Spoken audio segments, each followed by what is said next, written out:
This also comes later in spring, and once you start, yes, these guys start throwing in the offseason a lot earlier than we did. Spring training and even facing hitters.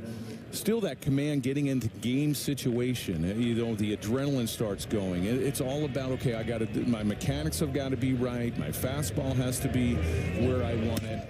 That one was supposed to be in, caught too much of the plate. Vogelbach turned on it. So 2 down. It'll bring up Ernie Clement playing third base for the Blue Jays tonight. Good slider in there for a strike.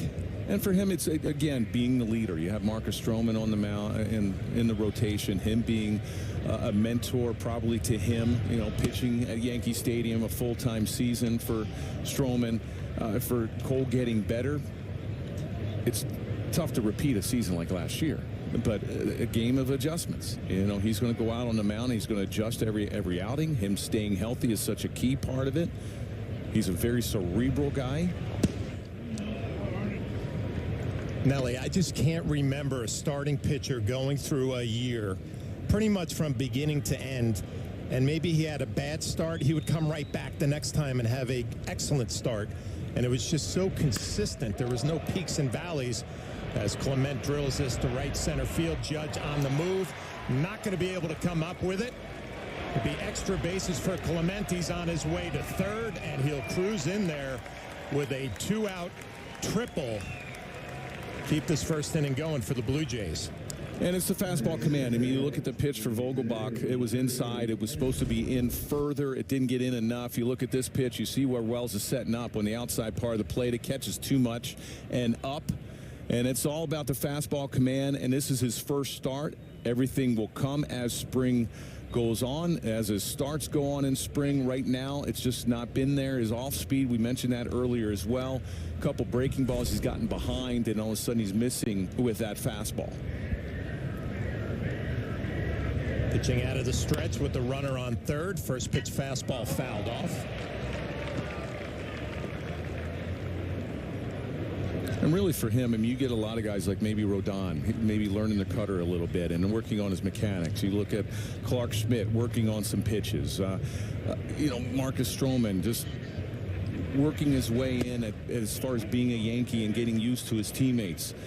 Cole's really not trying to come up with a new pitch. It's all about, okay, I've got to master and I've got to, get the fastball command. I want to get my breaking pitches. I got to get my mechanics. I'm not out here working on stuff, but just staying healthy, developing the arm strength, and then also, getting the off-speed over.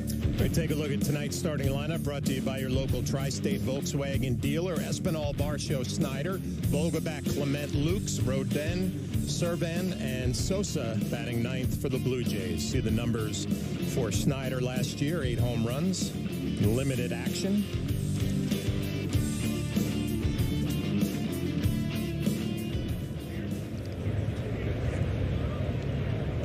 The 0-2 coming to Nathan Lukes.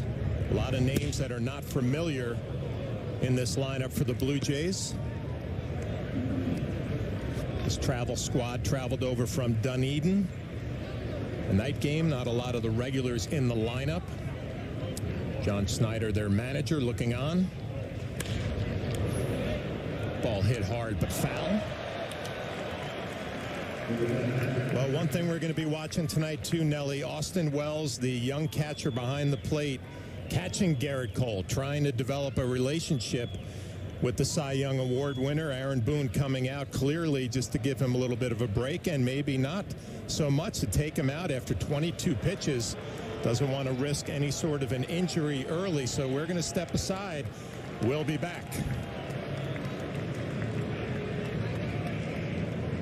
For generations, hardworking people have relied on Ford F-Series trucks, making them America's best-selling trucks 47 years straight. Introducing the new 2024 Ford F-150 and Ford Super Duty, the 2024 North American Truck of the Year. This is the next generation of built Ford tough. See your Ford dealer today and celebrate leadership with special offers on Ford F-Series. We just toured so nonstop, making no money. Taco Bell was like the one place where you could actually stretch that money.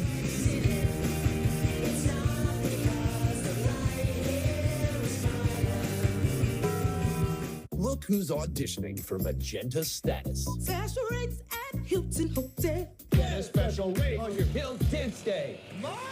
No need to audition. Introducing Magenta Status. Premium benefits from brands you love. The team at Northwell's Cancer Institute is solving the most complex challenges in healthcare, like Tanya's. More cancer experts, more personalized therapies, more innovative breakthroughs. With groundbreaking clinical trials, we are changing lives for people like Tanya. Northwell is raising health for more New Yorkers with cancer than anyone. The Yankees spring training on Yes is presented by your local Ford stores. Ford is proud to be the official SUV of the Yankees. For current offers, visit buyfordnow.com. Beautiful night in Tampa, Florida. Garrett Cole with his 22 pitches going to take a little bit of a break. We'll see if he comes back out for the second inning. New pitcher Harrison Cohen, the numbers last year through the minor league system. A good fastball right there to finish off the last out of the first inning.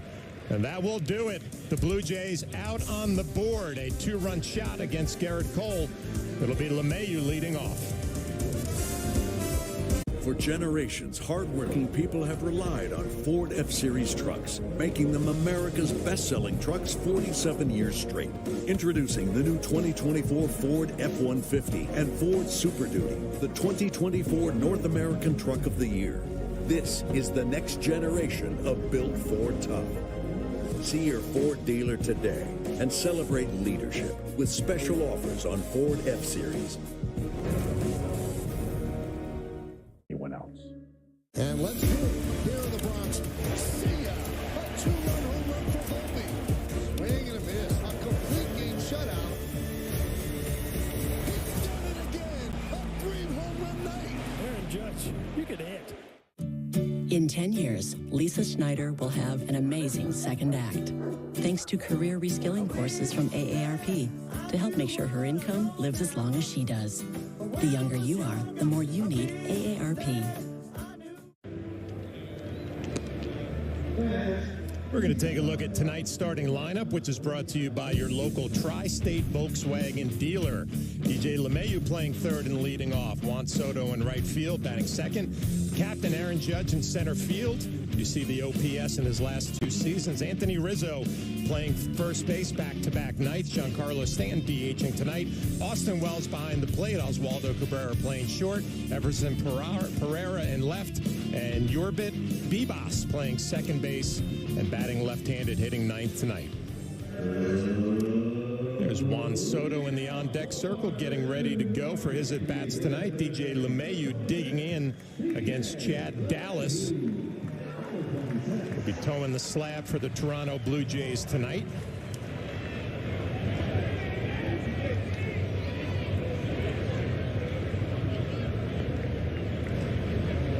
And the first pitch to DJ LeMahieu, fastball for a strike to get ahead.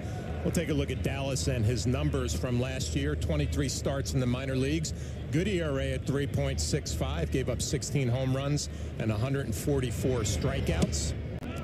Now we're going to take a look at our Hyundai pitcher scouting report on Chad Dallas. Well, he's got to have some nerves. He's never been into the big leagues, but he's facing some big guys in his Yankee lineup. LeMahieu, Soto, and Judge, Rizzo. Stanton's in there. AAA, I imagine he would be in AAA to start the season. Had a really good year at AA and A ball. You just saw the numbers from him. He's getting an opportunity. This is what spring training's about. He's a starter for the Blue Jays. You always are going to need more than just your 5 guys during the year, and he could be in the mix, possibly even making the team, or like I mentioned earlier, maybe going to AAA and starting the season. Fastball, slider, changeup guy. Yeah, everything 93 to 95. Everything we heard about him, Nelly really likes his slider a lot. His best off-speed pitch, there it is there. LeMahieu does a good job of just spoiling it right above that Yankee dugout. A full Yankee dugout, everybody on the top rail tonight. I've seen games around this year in spring training, and there's been the dugouts, and even not just the Yankees, but other teams. It looks like there's 100 guys in the dugout. I watched the game. I think it was the Angels. Was it the Angels? They look like they hold the whole dugout. They're like 4 or 5 deep. Yeah.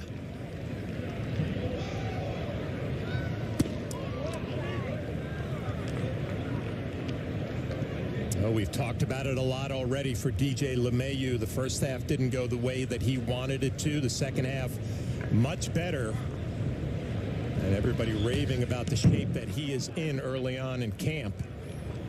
And he works his count back to full. Yeah, a bunch of guys, right? I mean, you look at Stanton, the way he came in. Rodon, the way he came in. LeMahieu. And with this team, it's all about health. These guys need, if this lineup stays healthy, it's going to be one of the best offenses, I think, in the league with the addition to Soto, Verdugo. Ground ball right back up the middle. Espinal with it. And the backhand pick by Sosa over at first. One down.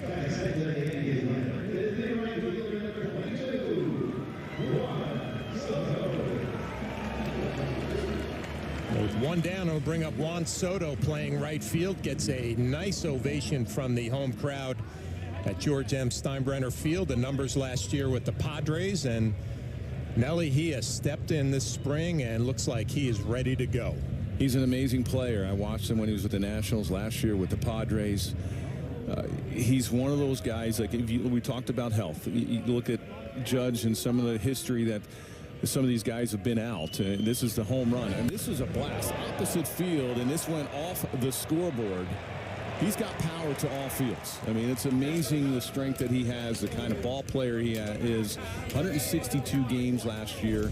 You look at Verdugo, he stays healthy. So some of the guys that Brian Cashman and the Yankees have gone and gotten this year, they're on the field. So if there is a little hiccup with some of these guys in the lineup, pretty good odds that Soto's going to be in there every day. Verdugo's going to be in there every day. It just lengthens the lineup having these type of players, especially like Soto at the top. Well, I would say lengthen the lineup, and I think one of the things that you can say you see middle opposite field power last year for Soto. But I think one of the things that we think about last year, this ball drilled to right center field. That's going to shoot the gap. Juan Soto continuing his hot start to his Yankee career in spring training, a one-out double.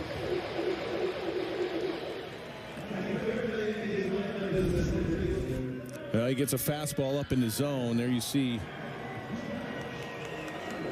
where the catcher wanted it, Servin. And Soto just crushed this in the right center field gap. You see how they play him? Look at the center fielder, Luch. Luch was really playing shallow. I mean, he would have had that ball anyway, but he was playing more over towards left field and shallow.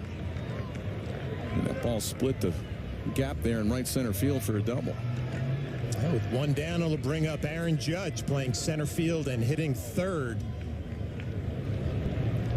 An RBI situation. Yankee fans want to see a lot of this year. Soto on base, Aaron Judge with an opportunity to drive him in. The numbers from last year in 106 games, 37 and 75. And you got to figure a lot in these situations when you have Soto on base, especially second. Hard shot to short. They throw over to second base, and they're going to get Soto leaning off the bag. 2 down. Yeah, an early mistake rather happened in spring training than during the season. When this ball's in front of you, you watch Soto, he makes that break. He realizes, oh, this ball's right there. I got to get back. And he's hoping that they go over and get the out at first. But he catches him off the bag too far. Easy play for Espinal over to Snyder. Yeah, you work on these things in spring training, and you're taught as a base runner, if that ground ball is to your left, you go. If it's to your right, you stay at second. So even as great of a player as Juan Soto in, trying to get some game speed reactions on some ground balls during the spring. 2 down, Anthony Rizzo back in the lineup tonight after playing last night's night game. You know, even Anthony Rizzo, even though he looks pretty good coming into camp. Just so nice to hear him talk to Meredith and everybody down there about how he's seeing the ball so much better after those concussion symptoms of last year, and I'm sure a motivated player, Nelly, to get back to his form from the first half. Yeah, absolutely. Last year in the first half, he was having a really good start to the season, and all of a sudden, that play at first base. Nice 4-pitch walk for Rizzo. When he got elbowed by Tatis, and it was never the same. First 53, 304, 11 home runs. The last 46, 172 and the 1 home run, and did not play after August 1st. Now, every player comes into spring training all around the league, Nelly. They have motivation, right? Rizzo, concussion issues in the second half, got to get back to form. Giancarlo Stanton with those numbers, and he said, he was very honest, unacceptable, have to get back on track. Yeah, and adding Soto and Verdugo takes a lot of pressure off of some of these guys. I mean, Stanton wants to stay healthy the whole entire year, and he puts a lot of pressure on himself, thinking that, okay, I've got to be the man. If Judge is down, I've got to be the guy in this lineup. Obviously, Rizzo was not in this lineup in the second half, going through what he was dealing with last year. Adding Soto, adding Verdugo. Ball skied to right center field. Luke settling underneath it.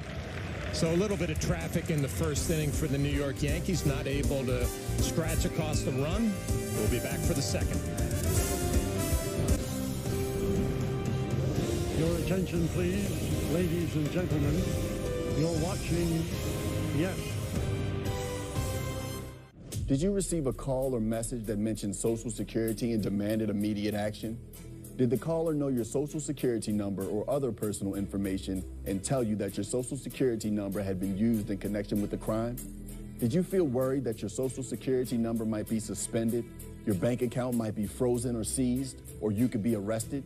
That is not the Social Security Administration.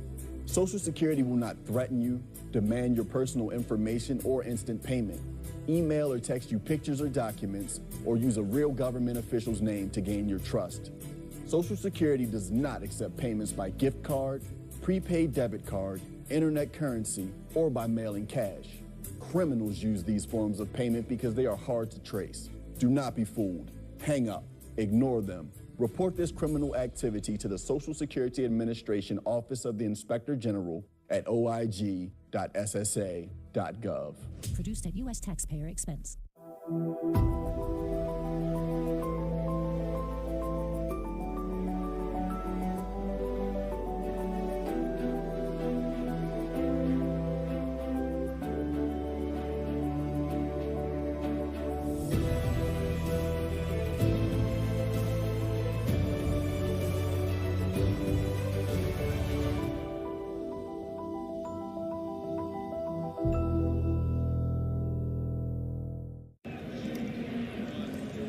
Tomorrow afternoon on Yes, Mikal Bridges and the Brooklyn Nets host the Atlanta Hawks at Barclays Center.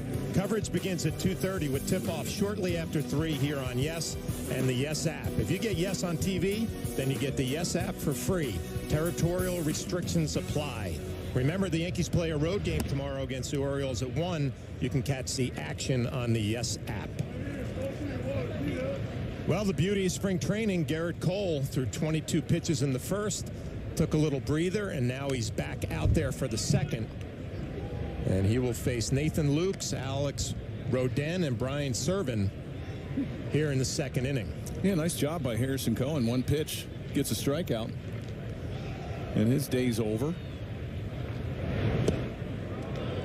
Good changeup right there from Garrett Cole. And, been making a lot about the relationship with Austin Wells and Garrett Cole here. First time in spring training, trying to develop and get on the same page. And I was actually thinking about it, Nelly. During spring training, Garrett's not going to go out there with a game plan. He obviously doesn't know a lot of the hitters in this lineup. But I'm sure there was a conversation, hey, I want to throw my changeup tonight, or hey, I want to work on my cutter tonight. Whatever that was, you want Austin Wells and Cole to be on the same page. Absolutely, and there's a breaking pitch right there, slider that was up, and it's mechanical, just maybe drifting a little bit too much to the plate, not staying back. But you're right, he's trying. You never know what Wells. I mean, you have Rortvedt, you have Trevino, also Wells. Ground ball the other way. LeMahieu comes up with it. Nice play. And to bring more on that relationship between Austin Wells and Garrett Cole, Meredith is in Tampa, Florida. What do you got, Meredith? Hey, Flash, although tonight is the first time that Austin Wells is catching Garrett Cole in a game situation, he has thrown several lives here in Tampa, as well as some side sessions, and Austin Wells has caught the majority of those, so there is some familiarity there. As far as Ben Rortvedt is concerned, he pretty much caught Cole through the second half of the season as he continued to work to eventually win that Cy Young award. Now, you guys posed the question earlier, after winning a Cy Young, what could Garrett Cole possibly do to get better this season? And you know Garrett Cole, he is never satisfied, constantly tinkering and trying to make adjustments. I caught up with him right before he received the Cy Young Award for his Stoop Talk in New York City, and I asked him that question, and he said his cutter and his curve, he needs to locate them a little bit better and a little bit more consistently. He felt like the cutter for the first time in the second half of the season, which he leaned on a little bit. It was the first time since he started throwing it that he thought it was really a viable pitch for him. He can get both left-handers and right-handers out with it, so he'd like to continue to fine-tune that a little bit. But guys, this is a guy who won a Cy Young last year. It's kind of nitpicking at that point, but you know he is always going back to the drawing board, trying to be his best self. Well, Meredith, he just threw that curveball in there to get a lazy fly ball, so definitely working on that tonight. We thank you very much. We'll check in with you a little bit later on. Number 9 hitter in the lineup, Andre Sosa, against Garrett Cole, trying to have a 1-2-3 rebound second inning. Good swing, fouled off. I've heard Garrett talk a lot about the changeup, Nelly. He wants that pitch that he can throw moving away from a left-handed hitter. The cutter comes in, the four-seamer in, maybe that changeup away, something he can get a little bit more better at this year. As a nasty slider dotted on the outside corner, so a clean 1-2-3 second inning for Garrett Cole. Another look at that slider, dotted down and away. A whole different energy to this Yankees team. And let's do it. Here in the Bronx. There it goes. See ya. Howdy's called. Oh, too far off. It is long gone. Swing and a miss. A complete game shutout for Garrett Cole. See ya. A 2-run home run for Volpe. Game is tied at 2. He's done it again. A 3-home run night. Aaron Judge, you could hit. Hey, so I found a betting system that's really working great for me. So did I. What's yours? I set up an hour-a-week time limit on FanDuel. I can also set up wager limits, so I only bet what I can afford, and betting stays fun. Right. So what's your system? What's that? Your system. What's your system?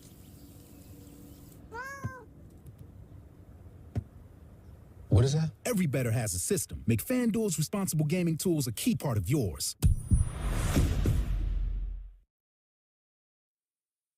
For generations, hardworking people have relied on Ford F-Series trucks, making them America's best-selling trucks 47 years straight. Introducing the new 2024 Ford F-150 and Ford Super Duty, the 2024 North American Truck of the Year. This is the next generation of built Ford tough. See your Ford dealer today and celebrate leadership with special offers on Ford F-Series. He's here. Anyone want a Coors Light? Oh, shoot, I forgot to play the song. I got a guy who can fix this. Welcome back to Yankees Spring Training, presented by Ford, proud to be the official SUV of the New York Yankees. Bottom of the second inning, Austin Wells, first pitch swinging, fouls off that fastball right down the middle. You know, before the inning ended, you asked me about, you know, the changeup and you go something moving away. I mean, for a pitcher, you want your repertoire or your arsenal. You want something to go away and something to go the other, but to the right side of the plate, to the left side of the plate. You know, you never want to stay hard on, for instance, if you have a left-handed hitter and you have Garrett Cole, you can't constantly cutter in, slider in, fastball in. Yeah. You need something, especially a changeup or something to go the other way. If you don't throw a two-seam fastball and you don't sink it away from a lefty or down and into a righty, you're going to need that changeup. And you like to have it like about 10 miles an hour off of your fastball, something to get that hitter out on his front foot. And if he doesn't keep his hands out, his hands back, he's either going to roll over on it. Austin Wells rips this down the right field line off the wall. And he's going to be held to a long single.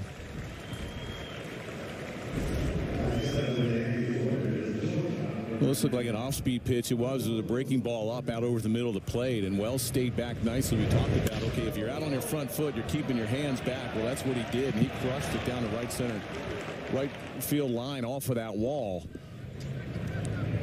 Good looking swing right there. And you look back to Austin Gier when he got called up. Started off a little slow offensively, ended up picking it up with his 4 home runs.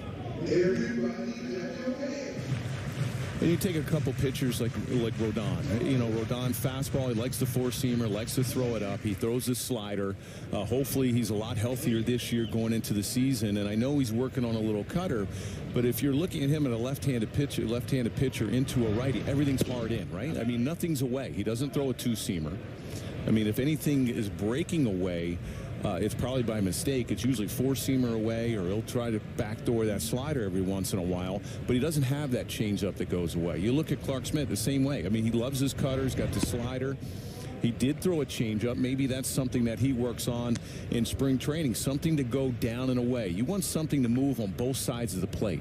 And that way you have a lot more success against some of these tough hitters, and especially something that's off speed. You want something, a fastball about 95. You want something around 85, whether it's a big curveball or whether it's that changeup down and away to try to throw off the balance of a hitter. Big swing and a miss there from Oswaldo Cabrera's 25th birthday today for Cabrera. So getting a start at shortstop. We saw him come in last night's game and finish up in left field. Spoils that fastball on the inner half. Now, such a valuable player when you have someone like Cabrera that can play everywhere. Outfield, doesn't miss a beat out there. He can play all the infield positions. He's a switch hitter. Now, I was reading it that there's going to be some occasion that he's going to go left on left. Depending on the matchup. Good curveball right there to get a swing and a miss. Real good breaking ball down and in, and Cabrera just swings over top. It's the old 12-6 hammer right there. I heard a lot about his slider, but that was a pretty good curveball. From Chad Dallas. He's going to face the 8th hitter in the lineup, Everson Pereira. First pitch swinging. And how tough is that for a 25-year-old Cabrera to be a so-called utility guy? He can do everything, play every position, and try to stay focused at the plate. A young 25-year-old, usually you're getting, what, 400 or 500 at-bats, and you're asked all of a sudden now you're a part-time player. Yeah, I was talking about it with Jack Curry last night when we were doing that game, and it's... You're right, a valuable player that he's so versatile. He could play all these positions, but you're not going to get the everyday at-bats. It's hard for a young player mentally to kind of accept that and not use it as an excuse. You have to go out there more with the attitude like, whatever I can do today to help the club, either at short and left and right, whatever it is. And if I get a hit or two, it's a bonus. Not easy for a young player to do. No, because you as a 25-year-old, you want to establish yourself as a big leaguer. Yep. And you want to hopefully at some point be an everyday player, so you are getting those consistent at-bats. And to be able to focus, I mean, defensively, it's probably easy. But at the plate, that's got to be tough. Yeah, it's tough for Pereira here trying to work his way into the Yankee lineup. That'll help right there. A two-run bomb to left field from Everson Pereira, who had big numbers in the minor leagues last year, struggled at the major league level, but off to a good start tonight. Flash, that ball was crushed. We both know Steinbrenner Field, and that is a bomb to left field. He got a hanging slider from Dallas, and he crushed it. Good for him, Nelly. You know, you talk about a young player who got an opportunity last year at the major league level, and he struggled. 151 batting average, did not hit a home run, 10 RBIs. coming into camp, probably doesn't have a spot on this club, but trying to make some sort of an impression. Well, you look at this pitch here. It was a hanging slider, and he absolutely crushed it. He knew it. Everybody knew it. You look at the reaction from Chad Dallas, the pitcher.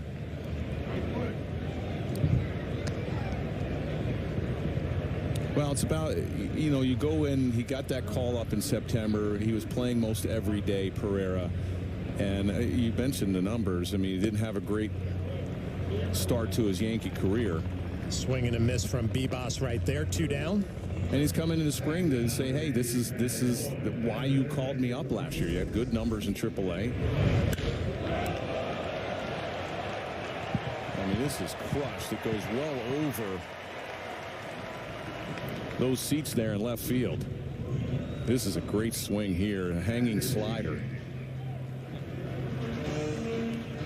Well, the Toronto Blue Jays are going to make a pitching change, so we're going to step aside.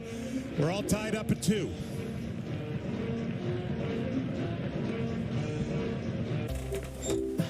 Is that better? The finely crafted Volkswagen Taos. It's built just right. Get 1.9% APR financing for 48 months plus a $500 customer bonus on a new 2024 Taos or Tiguan.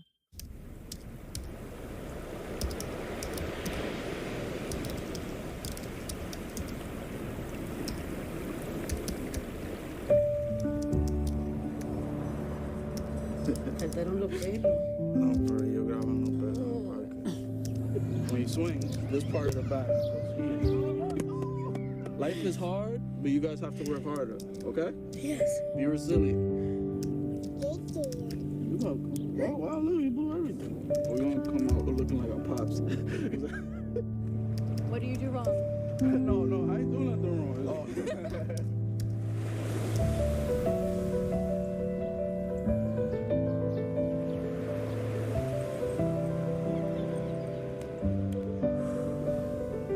My name is O'Neal Trinidad, and I want to live.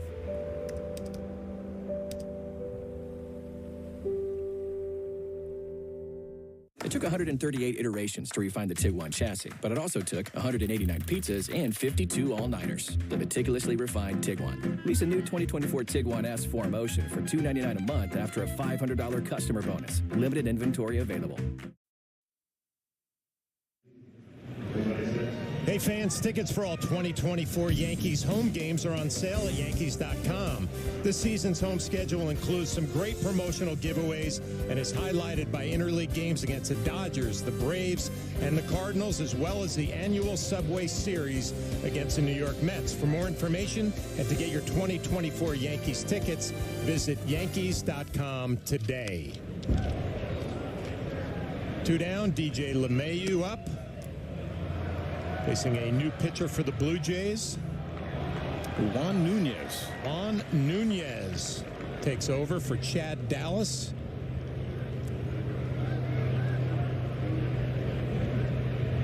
DJ hit a ground ball back up the middle. His first at bat. Take a look at the numbers on Nunez in the minor leagues last year. At ERA at 3.96, 125 strikeouts, well over 104 innings. Fastball, and there's a split finger that he throws. 2 splits in a row. Fastball mid to upper 90s, 95 to 97. And Nunez has been around 7 seasons in the Jays system, has gotten as high as AA. So trying to take that next step.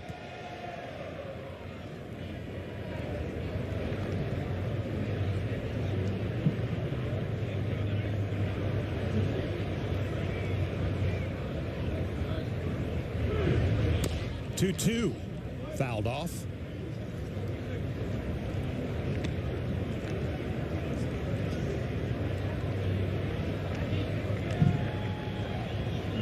Well, the veteran hitters will tell you it's never fun in spring training when you're facing young minor league arms. Usually they have great stuff and the control isn't quite there and you don't have any experience against facing them. So this is just a battle for LeMahieu, trying to see the ball put in play with 2 strikes.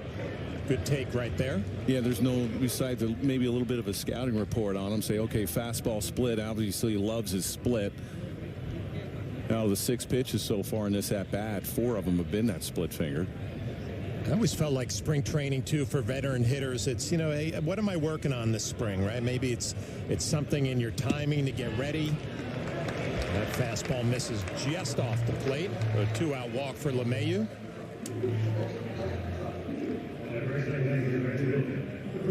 You know, I ask you the next inning, there's a fastball. You see where Servin is setting up, and he was pretty close. The home plate umpire, Mark Carlson, thought it was a ball. 2 down to bring up Juan Soto. Off to a great start this spring, at a double in the first. A base running mistake in that first inning as well, but he takes a slider for strike 1. And Nelly, when he was up there earlier, you know, we were talking about lengthening the lineup, but I also think the importance of every at-bat for him, that he never gives away an at-bat, right? He's going to take close pitches. He's going to go deep counts. I think that's going to rub off on everybody in the Yankee lineup. Well, I mean, when you have the leadoff hitter, what a leadoff hitter is supposed to do, I mean, you want to take pitches. Okay, what's the pitcher, the starting pitcher have that day? And you look at this as a nasty split, and you lay off of it. It was a great take, and he works the pitcher. Now, he's a second 2-hole hitter, so he takes so many pitches. He has such a great eye. And for me as a pitcher, I get frustrated when all of a sudden you look at the pitches that he's taken since 2018. For me, when I have someone that works the count that much, it becomes difficult to pitch them. 1-2, LeMahieu on the move. DJ LeMahieu steals a bag. Put himself in scoring position for Soto. Well, Nunez is just not paying attention at all to the base runner. He's not thinking that LeMahieu's going to take off there, and he has a great pitch to steal on. It's a split. Not even a throw. 2-2 to Soto, off the plate away. And this is probably one of the reasons why Nunez hasn't gotten to the big leagues. I mean, he loves his split. Yes, he has a really good one, but if that's all he's going to throw, he's going to have to show the fastball on occasion. He's got a good one. He throws about 95 to 96. But you can't fall behind some of these big league hitters and expect to sneak a fastball by. He comes right in there with that fastball, but it misses down. That's a typical Juan Soto at bat right there. Behind in the count early, works his way back. A 2-out walk. Well, fastball. He has to come back with the fastball, and it is down. And Soto's got a great eye. And this is what the Yankees hope for a lot. When you have first and second and Aaron Judge, no place to put him, and you got to pitch to him.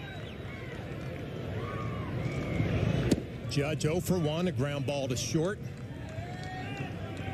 His first at bat. This is exactly what the Yankees have envisioned putting this lineup together. Traffic on the bases for their big man hitting in the 3-hole. And if you're Nunez, you're probably thinking the same thing, like, oh, that's great. I just walked Soto, and look who I have to face.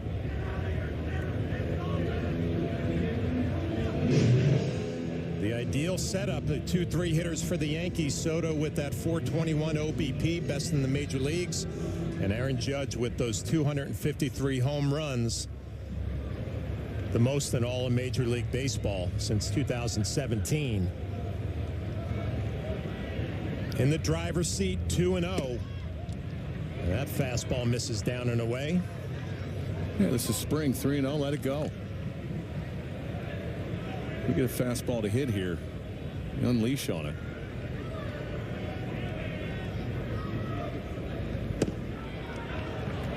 Missed off the plate, so back-to-back 2-out walks.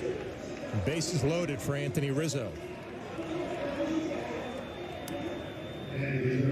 Well, this is where a healthy Rizzo, having him there all year, you know, right behind Soto and Judge and ahead of Stanton.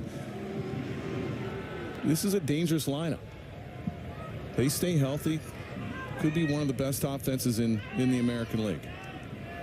LeMahieu off of third, Soto off of second. Anthony Rizzo drills one to right field and deep and gone. grand slam for Anthony Rizzo. A Yankees lead 6-2. Well, Nunez, the split wasn't there. He's not throwing it for strikes. He's throwing it down in the zone and missing. And in spring training, you're going to jump all over a first pitch heater, and that's exactly what Anthony Rizzo got. And he destroyed it for a grand slam.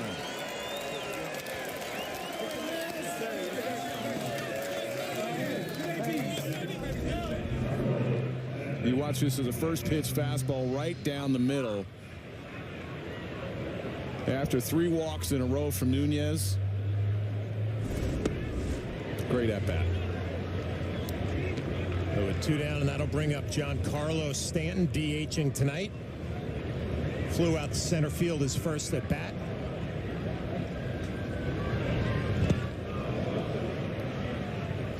Nelly, that's how quickly it can happen with this newly formed Yankee lineup. Well, and this is what you want, and this is what they want to see from Anthony Rizzo all the way down. When you get Soto and Judge, you have LeMahieu on base. There's nowhere to put them. You get a healthy Anthony Rizzo. You get a healthy Giancarlo Stanton. You know, you have power, and then you put Gleyber Torres in there. The power that they have and the ability to put up some runs this year, it's going to be exciting to watch.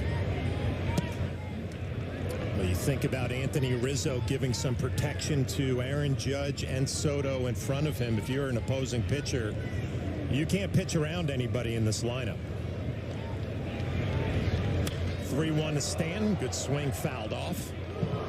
No, because one mistake, it's over the fence. Just like you look at that pitch that Nunez had a hard time. He's walked LeMahieu, Soto, Judge. He had to pitch to Rizzo. He had to get ahead. Well, he gets a first pitch fastball, and it's a grand slam.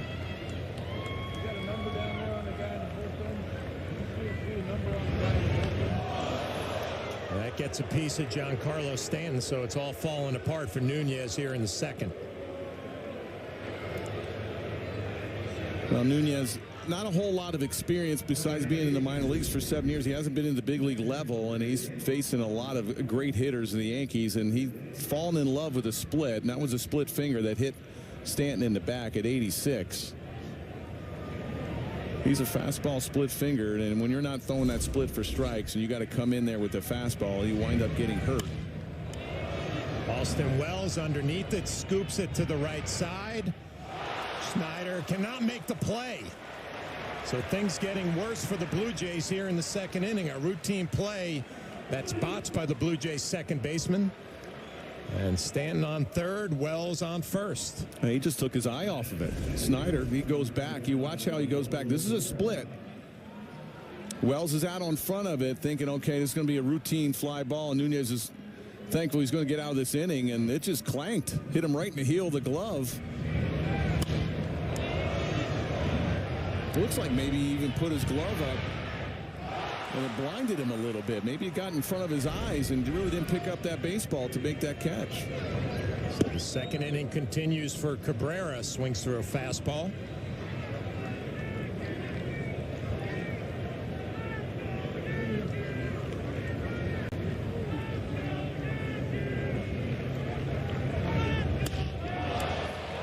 Fly ball, center field. Luke's underneath it. And the second inning is finally done. The Yankees put up 6 runs. It all started with Everson Pereira, a 2-run shot. Remember me? I had good numbers in AAA last year. But Anthony Rizzo trying to rebound from those concussions last year. Grand slam, 6-2 Yanks.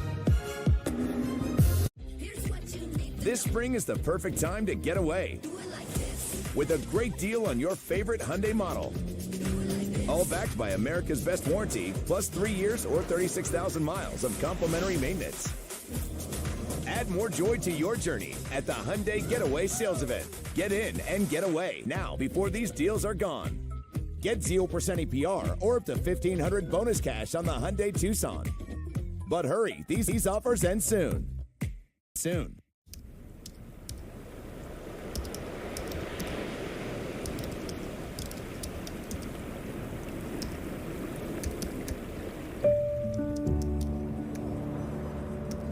Faltaron los pelos.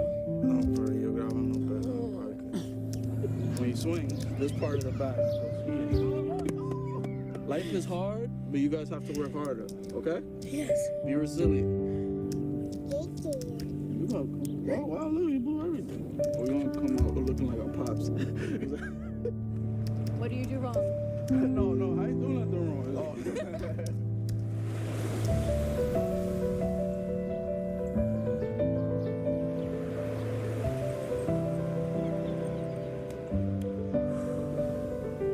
My name is O'Neal Trinidad, and I want to live.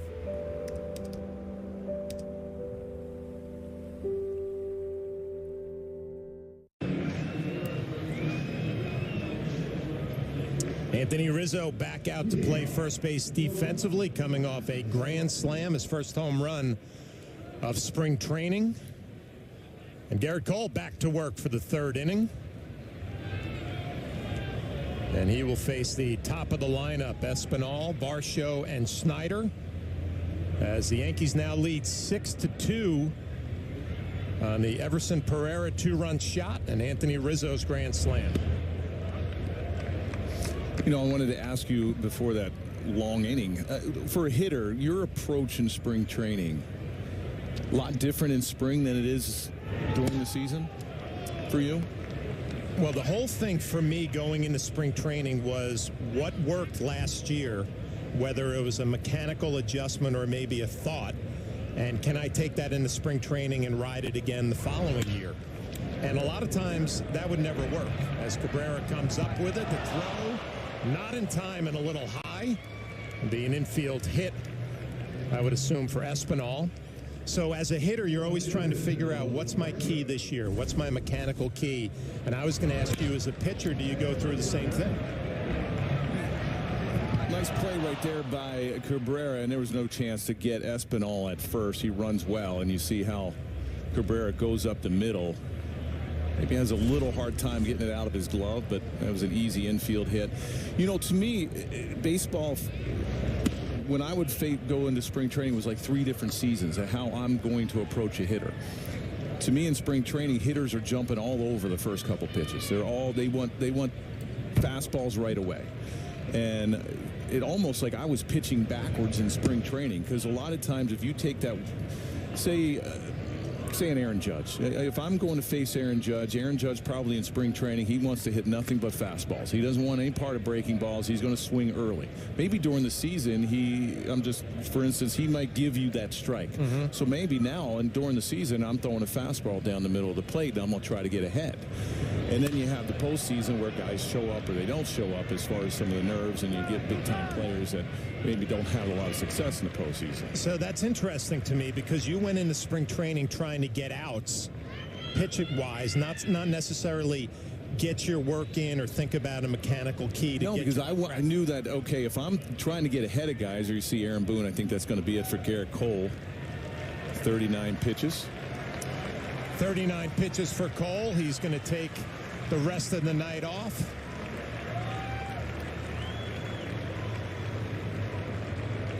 My signature hybrid. This spring is the perfect time to get away with a great deal on your favorite Hyundai model. All backed by America's best warranty, plus 3 years or 36,000 miles of complimentary maintenance. Add more joy to your journey at the Hyundai Getaway Sales Event. Get in and get away now before these deals are gone. Get 0% APR or up to $1,500 bonus cash on the Hyundai Tucson. But hurry, these offers end soon. In passing down lifelong skills, in your ability to lose weight and keep it off. And when you believe you can succeed, you already have. Wegovy is for adults with obesity and shouldn't be used with semaglutide or GLP-1 medicines. Don't take Wegovy if you or your family had medullary thyroid cancer, multiple endocrine neoplasia syndrome type 2, or if allergic to it. Stop Wegovy and get medical help right away if you get a lump or swelling in your neck, severe stomach pain, or an allergic reaction. Serious side effects may happen, including pancreatitis and gallbladder problems. Wegovy may cause low blood sugar in people with type 2 diabetes, especially if you take medicines to treat type 2 diabetes. Tell your provider about vision problems or changes, or if you feel your heart racing while at rest. Depression or thoughts of suicide may occur. Call your provider right away if you have any mental changes. Common side effects like nausea, vomiting, and diarrhea may lead to dehydration, which may cause kidney problems. So keep on believing, because it's not just about the weight you lose. It's about everything you gain. Believe on Wegovy. Suit up this season at MLBshop.com. Check out the largest selection of official jerseys, caps, T-shirts, collectibles, and more. Gear up with your Yankees at MLBshop.com. Just a beautiful night in Tampa, Florida. And a new pitcher for the Yankees, Alex Bustamante. Facing Davis Schneider, playing second base for the Blue Jays tonight. And Garrett Cole's going to go through all the numbers. His pitching coach, Matt Blake, I'm sure take it all in and figure out what he's going to do to get ready for his next outing, Nelly. Yeah, I was a little surprised. Only 39 pitches. You'd figure, okay, 50 would be the magic number. That's usually what some of the other starters in Rodon and Cortez, those guys threw. I know he had that long first inning, got 2 quick outs on 3 pitches. Well, one thing we know about Garrett Cole, after every outing that he goes through, he evaluates, figures out what went right, what went wrong, what do I have to do to get ready in between starts. The biggest thing for veteran pitchers in spring training, and it's been good news for the Yankees so far with their rotation pieces. Seems like everybody has come through their outings in good physical shape.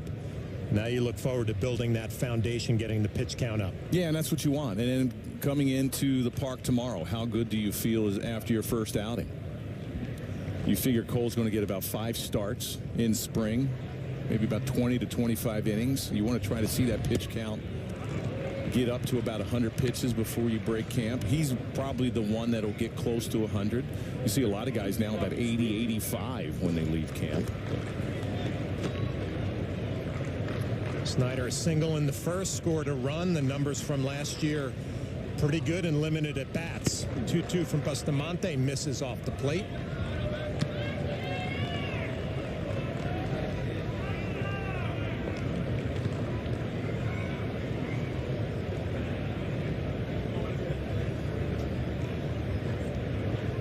Espinal taking his lead off of first base. He had an infield base hit.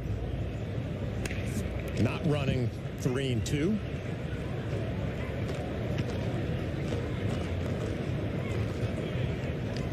Bustamante pitched in A ball last year.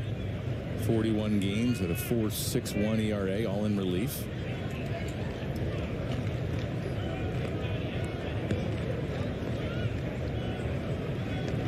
Remember that first spring training game that you got an appearance as a minor leaguer? A little shaky. Yeah, a little shaky. Yes. I feel the same way. Felt the same way.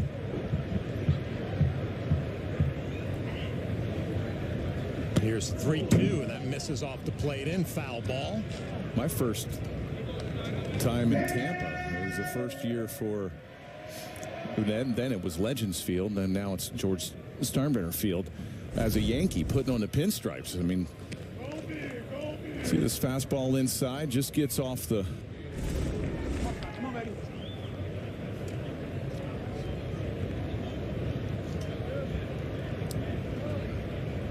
Espinal back to first base. We'll do it again. Another 3-2 pitch from Bustamante. Fouled off the other way. You spend all that time in Seattle. I was there 92 to 95, and we played the Yankees in the first ALDS, the division series, and then all of a sudden I'm a Yankee the next year. And that first outing on with the pinstripes in Tampa, that was a little nerve-wracking. Okay. I was like, wow. I thought the nerves were gone. Even as a veteran big league pitcher. Even as a veteran. Still got it. Swing and a miss, so Bustamante wins that battle. 2 down. Yeah, we were talking about approaches and how, for me, I always felt like hitters were jumping on you early. I mean, there's a real good fastball down and in. Got the swing and miss. After coming inside, it makes the hitter a little leery. Maybe he doesn't know where the ball's going. You got to be on your toes. And Snyder swings over top of that fastball down. 2 down to bring up Daniel Vogelbach. As Wells throws behind the runner Espinal. And then during the season, you feel like, okay, some of these guys I feel I can get ahead of. And in spring training, you couldn't. It was almost like you were pitching backwards. And then during the season, it was different. And that's why I was asking you, as a hitter, I mean, do you take a different approach in spring, knowing, okay, I really don't want to see breaking pitches. I want to jump all over fastballs. And the only way I'm going to do that is early. And then during the season, maybe I might take a different approach and be a little bit more relaxed and maybe a little bit more selective. See, it's funny to me because as a veteran pitcher, I'm so shocked to hear you say that. As a hitter, I would go up there and you want to get your hits, obviously. You want to drive the ball, but you're thinking more about setting a foundation mechanically to put yourself in a good place to have a good year. So it's funny to me to hear you say, I want to get outs. I'm not really worried about my mechanics. I wasn't working on any new pitches. I mean, it was a fastball slider. I wasn't inventing anything else. But it was all about, I wanted, even when you face hitters in batting practice, you know, a lot of times I didn't want to face a Derek Jeter or Bernie Williams or those type guys, because I wanted to come inside. And if I wanted, and that's my strength, I wanted to come inside and then go down and away with a slider. I didn't want to face the big guys, the guys that were going to be in the lineup, because if I hit them and hurt them, they're out. Give me the AAA guys and the AA guys, because I mean, I know, hey, I feel bad if I hit you, but I got to work on stuff. But I didn't even want to give up hits in batting practice, and to go out, I wanted good, positive, times in the spring training games. Usually we got about 10 innings. I was going to ask you how many about 10 innings. 10 innings. When I was with the Yankees, the late Mel Stoudemire, he would come to Mariano Rivera, myself, and Mike Stanton. And during the end of spring, you would have to go to the minor league camp, and you would throw 3 innings. And it was basically to exhaust your arm. And it didn't matter how many pitches, you're going 3. I don't care if you throw 100 pitches in those 3 innings, you're going to go 3 innings. And then you take a couple days off. And then usually breaking camp as a reliever, you always do that back-to-back to make sure everything, works out and you're able to recover from a back-to-back outing. Eric Clement behind in the count 0-2. That got a piece of veteran umpire Mark Carlson behind the plate. Little slider just hung up there as a backup slider.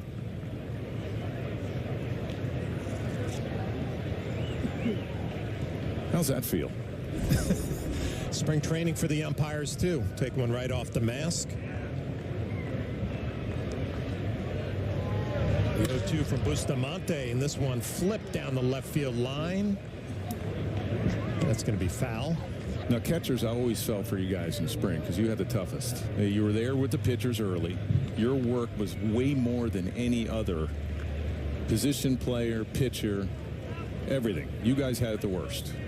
Yeah, well, you'd go through the team stretch, then you'd go through your individual drills, and then you'd go catch bullpens and catch you guys probably 3 or 4 pitchers a day. And then you'd stick around for the game, hoping you either got a start or you would come in late. And I go back to my first big league camp with the Boston Red Sox wearing number 62, catching bullpens all day, catching in the bullpen during the games. And then, the Red Sox were nice enough to give me 3 innings late in the game. Yeah. Thanks, Go kid. Get him. Thanks, kid. And I just remember the nerves of being in a big league spring training game, and it was a little reward for all those bullpens that you catch. But pay your dues, and eventually you start getting some more at-bats.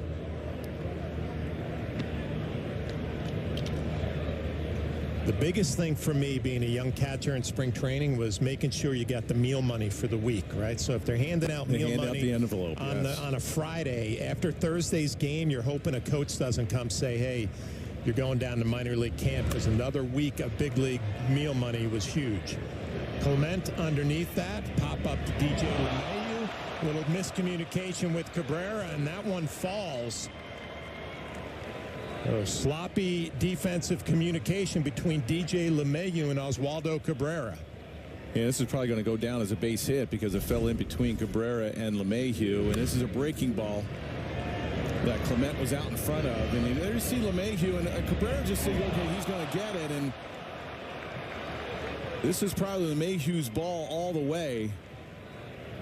Cabrera gave up on it thinking that LeMahieu was just going to take it, and it falls.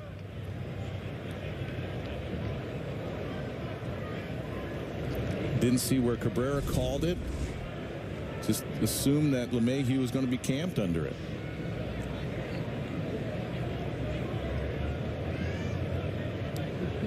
So the inning continues for the Blue Jays. 6-3 Yankees now. And bring up Nathan Lukes. Struck out in the first.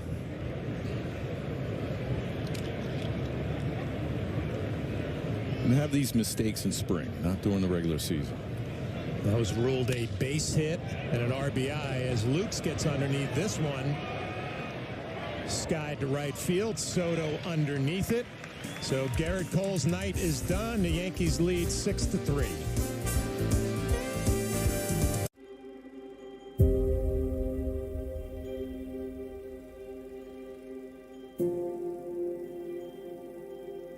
Today, I consider myself the luckiest man on the face of the earth. Playing in Yankee Stadium is the best thing that could ever happen to a ball player.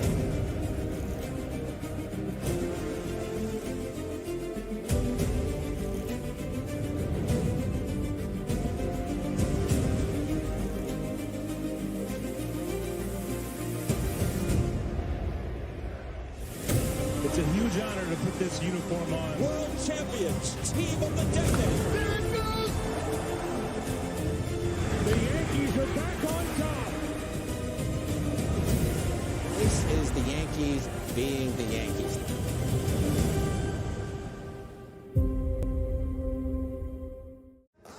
Up your fan engagement with Yes Rewards on the Yes app. What a move!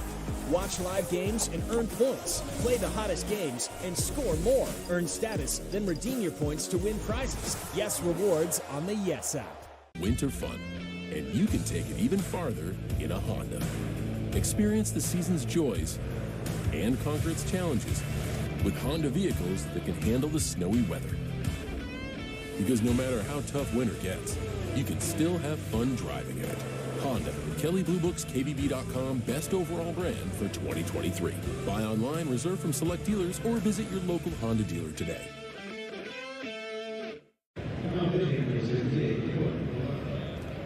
Hey fans, the Legends of Baseball will be having their second annual cruise on the Celebrity Cruises Apex, departing on December 7th, 2024. They're going to be visiting some of the most tropical ports in the Caribbean. The Legends will include Mickey Rivers, yep, he's a legend, Jesse Barfield, and our own colleague Jeff Nelson, and many more. This exclusive experience will include all private events, including autograph and photo sessions with the Legends. Staterooms are going fast, so be sure to visit legendsofbaseballcruise.com today. New pitcher for the Toronto Blue Jays, their closer Jordan Romano in the game.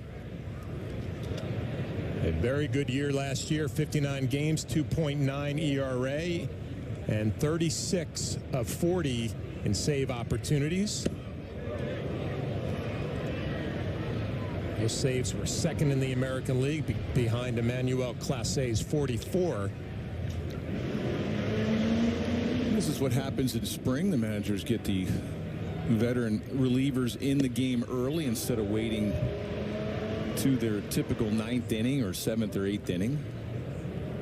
Well, it's going to be Pereira, Bibas, and LeMahieu. Pereira with that two-run shot to get the Yankees on the board early.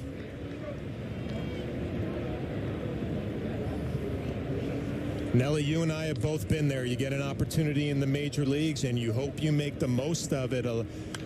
If you do, your career's on the way. If you don't, you got to regroup and kind of wait for that next opportunity to present itself.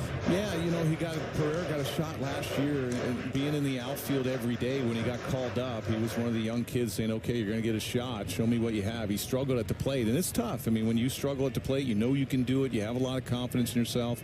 You did it in the minor leagues. You struggle a little bit, and everybody wonders, you know, okay, it's a short sample size, though, you know. I mean, it's not like he's getting 400 or 500 at-bats. It's a short sample size, and, you know, he struggled, and then he comes to spring training, and not that he has to show everybody else what he has. I think it's more showing himself. Saying, hey, this is the kind of hitter I am, and this is the kind of hitter that you can look forward to if I do get that chance to get to the big league level again. Yorbit Bibas struck out his first at bat, but making an impression early in spring training with a couple of home runs. So his numbers last year with the Dodgers in the minor leagues, 13 and 63. So a middle infielder with some pop. Well, I just think back to the opportunity you get as a young player going back to Pereira. And if you get off to a good start, all of a sudden that confidence comes where, oh, I can play at this level. I can play with these guys. But if it goes the other way, then you start thinking, well, all right, this is the major leagues. I did it in AAA, but I haven't proved to myself I could do it at the big league level. So Pereira is going to wait for another opportunity. Well, it is, because not only do you question yourself saying, okay, can I handle it? Can I hit off of the big league pitching? You also start questioning, okay, what are they thinking of me? You know, what are the coaches? They called me up for a reason because I had a really good year. They're putting me in the lineup every day, and I'm not coming through at the plate. So what are they thinking of me? Strikeout for Romano. And for a young kid, that's the toughest part, is the thought process of not having early success and you questioning yourself. So 2 down to bring up LeMahieu. A walk in the second, scored a run and stole a base. You know, they say it's easy to get to the big leagues, but harder to stay. And it's true. You can put some really good numbers up at AAA and get that opportunity at the big league level, and all of a sudden you go up and you don't have that success, and you may never see it again. And now you come into camp, right? Juan Soto is now an outfielder. Alex Verdugo came over. Grisham in a trade. So now all of a sudden the outfield situation is loaded. So for a young outfielder, probably not going to be a whole lot of opportunities. No, you're right. And you're coming into camp and you see what happened, like you mentioned, in the offseason. It's, okay, now I have to get back to what I did last year in the minor leagues before I got the call up. Because if something happens, if there's an injury at some point that they need me, I need to go back to not square one, but what offensively I did in the minor leagues, so they have confidence in me that I get another shot to be able to produce and show them that you can handle that at the big league level. Ground ball to third. Clement up with it, and an easy 1-2-3 inning for the closer, Jordan Romano. Yankees lead this one 6-3.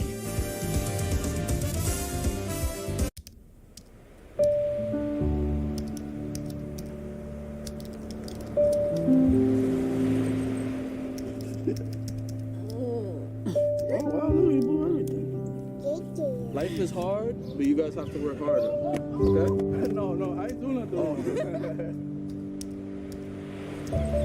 My name is O'Neal Trinidad, and I want to live.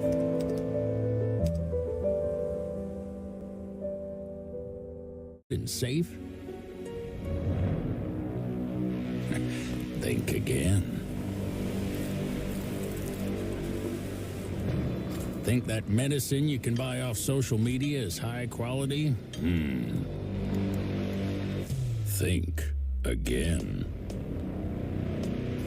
Counterfeits are made in unsafe conditions, potentially using hazardous and even lethal ingredients that could harm you and others.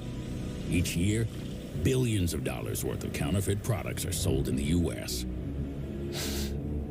I smell big crime. Think about it. If you don't know where the products came from, how could you know where the money goes? You're smart. Buy smart. Go for real. When disaster strikes, no matter where and when, cash is best. Those in crisis are able to decide where that money goes. It's easily exchanged and received across borders, and nobody knows the needs of a community in crisis better than the people within it. With cash, help goes exactly where it's needed, when it's needed. Ultimately, cash creates choice. And when it comes to what we should send to communities in need, our choice is simple.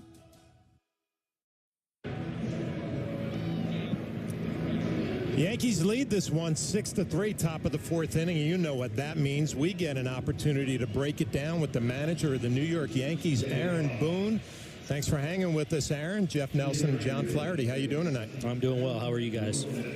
Good. 7th season as the Yankee manager, and one of your seasons last year, you got to watch your number one ace, Garrett Cole, win a unanimous Cy Young Award. You got to see him tonight, his first spring training outing. What'd you think? Yeah, good work for him. You know, just obviously that first inning got a little long on him, so just want to make sure, especially his first outing out here, that we, build him up smartly. And I thought it was good for him to get 3 ups there, and I thought kind of settled in with his stuff, not trying to overdo it with the fastball, which I liked, and a good step towards opening day. Booney, was that more, like you mentioned, the up and down instead of 39 pitches? You probably would have liked him to go a little bit more as far as the pitch count? I wasn't going to go. We were keeping him in the low 40s tonight, but with the long second inning and a little bit delayed to the start, it was just kind of a wonky night from a up down. So I wanted to be a little more conservative with him there in the third inning. Aaron, Nelly and I were talking as we see the numbers for Luke Weaver last year. We were talking about Garrett and how consistent he was all the way through last year. I mean, is there any way that this guy could actually get better? Look, I think one of the great things about Garrett and the great ones is they're constantly thirsting to get better, but also have that ability to adjust as they move through their career, as their stuff changes, as the league changes, as teams, get a beat on you and get a book on you. What's been fun to watch him do is, in the 4 years he's been here, is watch him evolve and watch his stuff evolve. Watch, like last year, just a little adjustment in how he went about things. The cut fastball became a real weapon for him in the second half of the season. So it's fun to watch the great ones have that ability to evolve and adapt and constantly adjust. And, as you guys know, Major League Baseball, it's a game of adjustments, and the really good ones are able to do it, and that's what give guys real longevity. For pitches leaving this spring, pitch count-wise, what do you expect for these guys like a Garrett Cole? How many pitches would you like to see him get to in order to start the season? Is it 85? Is it 100? Does it differ with some of the other guys like maybe a Clark Schmidt or a Rodon? Yeah, most of our guys are in line to be at close to a full clip by opening day.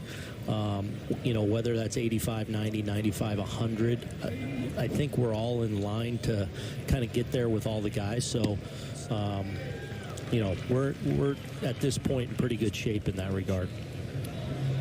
Aaron, one of the storylines this spring is Garrett Cole obviously demands a lot from his catchers behind the plate. Austin Wells developing a relationship with Garrett. What'd you see tonight from the two of them? Yeah, I think, first of all, Austin obviously didn't catch him at all when he got called up at the end of last season. But one thing, we saw from Austin was, his commitment and really intelligence, really, when it came to calling a game. He developed really strong relationships with his pitchers. That's carried over into the spring. So I know Garrett's made it a point to want to throw to him, whether it's on a side or in a live. So Austin's got to work with him here a few times now, and I think he's done a good job with it. That's one of the things that, frankly, has been a pleasant surprise. I don't know, not necessarily surprise, but something that's been pleasant about Austin is, his command, his relationship with the pitcher, his understanding of a game plan, his diving into, the game plans and things like that. Like, that's something that is really important to him, and it shows. The lineup, I want to know, how good does it feel putting these names down in the lineup and watching what's going on offensively with your club right now? Yeah, I mean, obviously last year was a struggle for us offensively. Like, we weren't the offensive team we expect to be. And, I really do feel like, obviously, we've got a long way to go, right? We're March 1st. And, but I do like dreaming on what I think we can be offensively. And obviously you bring in a Soto and you bring Alex Verdugo over, and Grisham's going to play a big role. And on top of that, Riz is healthy. DJ looks really good and healthy, and hopefully we get some uptick in performance from some of our younger players, and Volpe a year further along. So I'm excited what we can be offensively, and hopefully we get back to being, the Yankee offense that we expect to be in the Bronx. You know, Aaron, we've talked a lot about where Soto's going to hit. Maybe Aaron hits behind him, but really maybe the most important hitter in your lineup might be Anthony Rizzo, giving protection to both of those guys. Looked pretty good tonight with that swing. Yeah, it did. There's no question that middle of the order. So, you know, however it ends up shaking out with Rizzo, Glaber, DJ, Verdugo, you know, those are going to be the guys where hopefully they have a ton of opportunities, and if they're doing their thing, then we should be a team that scores a ton of runs. You know, Aaron, you mentioned some of the young guys, and Pereira's obviously one of them. You know, he came up last year and struggled a little bit offensively, but had a big home run tonight. He saw obviously the transactions that happened in the year. Verdugo, Grisham, Soto.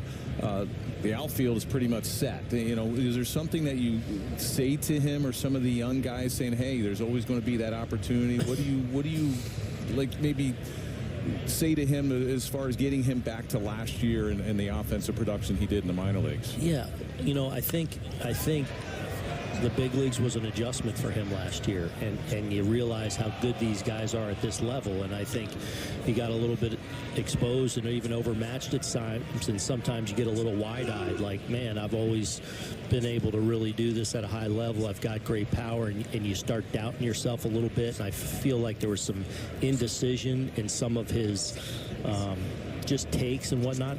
I felt that way even his first at bat, and right before he hit the home run, if you go back and watch the pitch he takes to, I think, get to 2-2, it's almost like he just settled down a little bit, and that's him. And then we see what he's capable of doing when he gets a pitch to handle. So hopefully, you know, this is one of those.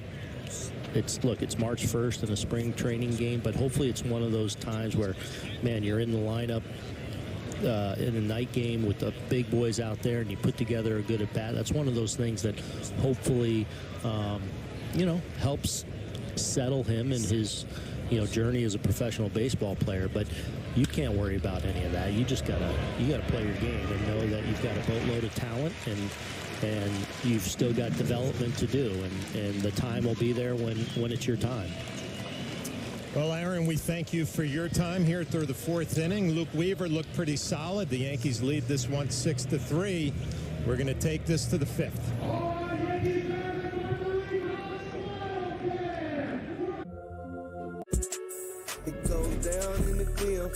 With FanDuel, every night is a watch party. New customers bet $5 and get $150 in bonus bets if you win.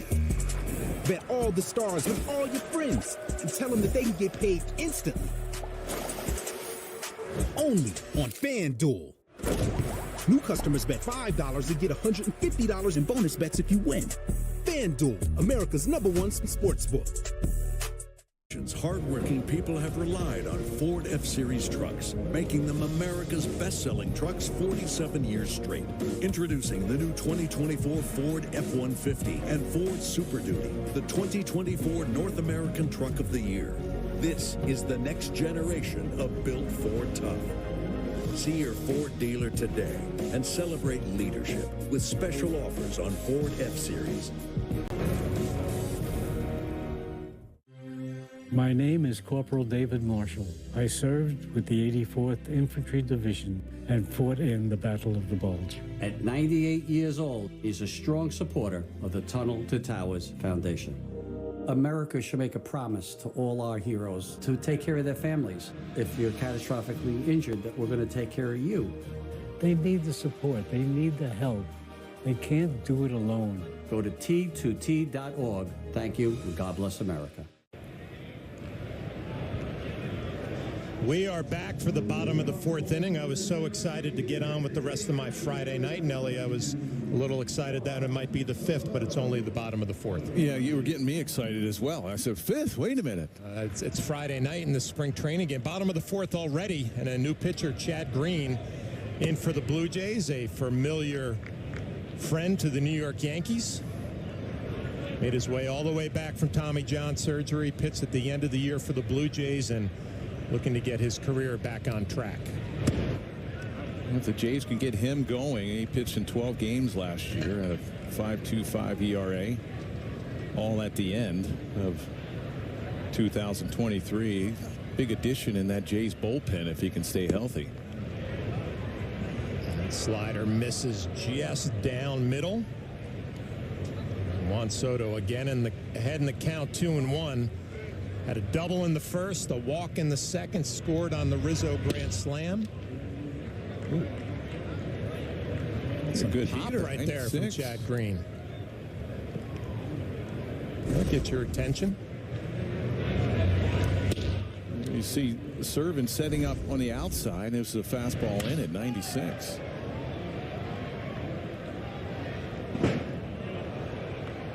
So you remember from Chad Green as a New York Yankee, the ball just jumped out of his hand.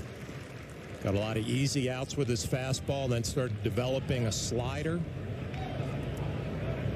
Good life, likes to pitch at the top of the zone. He'll climb that ladder on you with that four-seamer.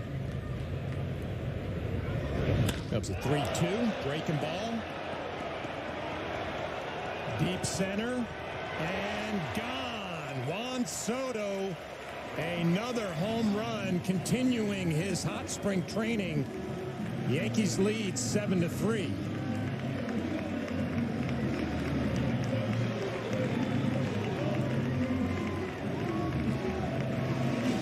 It was a bad slider from Chad Green, but I didn't think it was going to be that bad. It was like a backup, and I didn't think Soto hit that well, and he just crushed it to dead center. And this is what we were talking about, a hitter that takes so many pitches and has such a great eye and works the count. It's very difficult for a pitcher to try to set him up and to try to get ahead.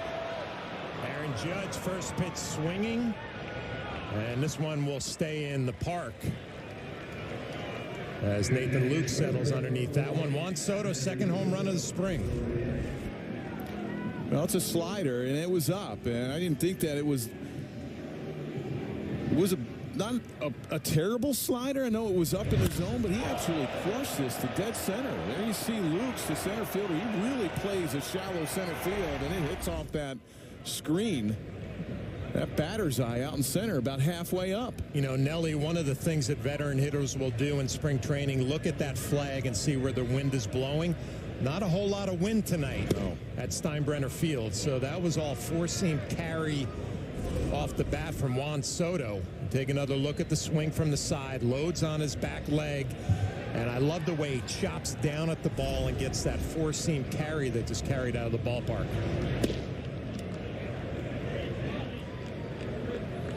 You know, in this modern age of, you know, get the ball in the air and launch angle, Juan Soto has a traditional get on top and create backspin.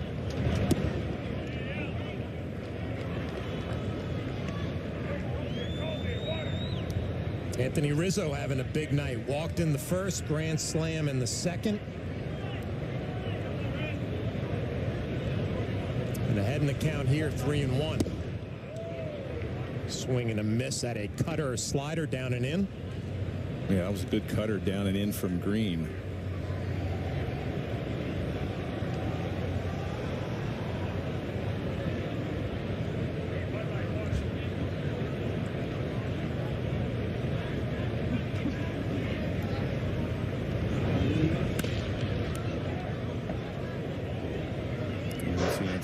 Choking up with 2 strikes.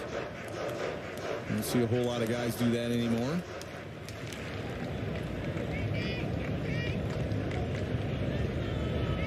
Well, the Yankees last night only a couple of hits, did not score a run. Tonight breaking out. And Anthony Rizzo, another deep drive to right field and another home run for Anthony Rizzo, his second of the night. And it's 8-3 Bombers. Well, Soto hit a slider, and it was a hanging slider. It was up about head high, and he crushed it to center field. And this was just a poor cutter, a cutter that was supposed to be in on Rizzo. Didn't get in far enough. And for a lefty, their happy zone is down and in, and he just dropped the head of the bat.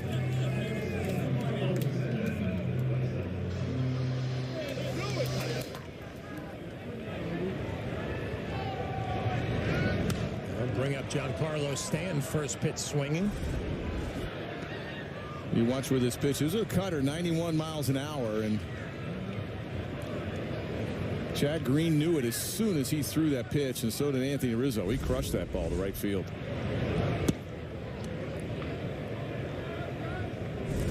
You just imagine this lineup. You see that cutter. It's supposed to be in. Cutters are supposed to be in on lefties. That was out over the middle of the plate. More in, down and in than out over. I mean, this lineup with the Yankees, it's just not going to be fun for opposing pitchers if they can stay healthy. You know, Nelly, you and I have sat in on a lot of pitcher-catcher meetings before series, and, you know, I think about the late, great Mel Stottlemyre and say, hey, this is the guy we're going to stay away from in the opposing lineup. You look at this Yankee lineup, there is not one hitter that you can say we can't let him beat us because there's so much protection up and down the lineup. Weak ground ball to second base. 2 down. No, you're right, and usually there is that one guy. Okay, in crucial situations, this is the guy. I don't care if it's first and second. If there's a base open, we're gonna pitch around that guy. He's not beating us tonight. And there's right now. I know it's early in spring, like Aaron Boone said, it's March 1st. But if everything goes the way it should, and March 28th happens, opening day, there's not an easy out. There's not a person that you can pick and say, okay, that's the guy that I can't have beat you, because 1 through 9 can beat you in this lineup now. 2 down, bring up Austin Wells, had a base hit in the second. Fouls that one off the other way. And, you know, I made a living behind the plate catching and throwing, but I also hit maybe 8th or 9th in a lot of lineups. I loved the fact that when you would come up there, the pitcher would look at you and say, oh, I can let down a little bit. You can right? take a breath. I can take a little breath. I got a flash coming up. Yeah, you try to ambush him and do some damage early. And listen, the catching situation is probably going to be Austin Wells and Jose Trevino. And, you know, those guys can really bite you at the bottom of the lineup if you're not careful. And you're right, and that's what a pitcher will think is, okay, I get through the first 6 guys, and the bottom half of the lineup, I can breathe a little bit. And that when you let down as a pitcher, that bottom of the lineup is going to wind up hurting you just as much as the top. I immediately go back to those Yankee teams that you were a part of, and Scott Brosius hitting 9th in the lineup. I'm catching for Tampa Bay, and I readily admit this. As that curveball catches the outside corner, you do let down a little bit. The Yankee fans are going to look forward to the power display by their Bombers this year. Juan Soto continuing his hot spring. That's dead central. Anthony Rizzo coming back from some concussion issues. About a grand slam and a solo shot. 8-3 Bombers.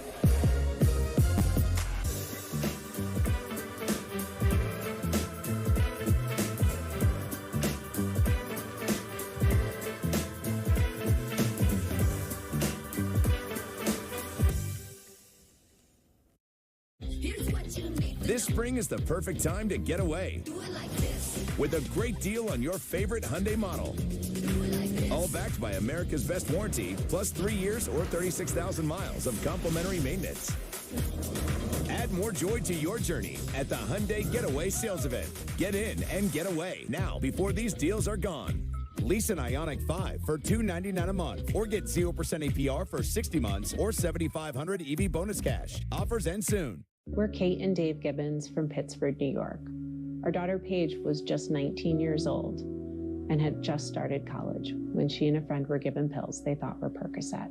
Unfortunately, it was fentanyl.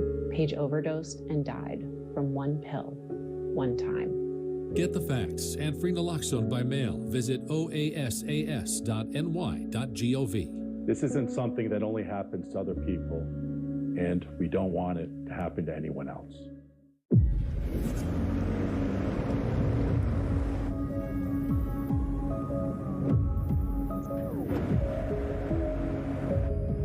Hey Google, take me to Lookout Point. Okay, navigating to Lookout Point.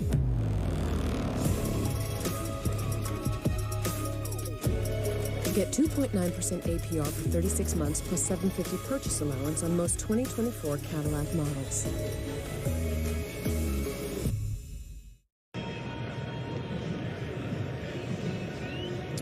Yankees lead this one 8-3. Luke Weaver back out for his second inning of work.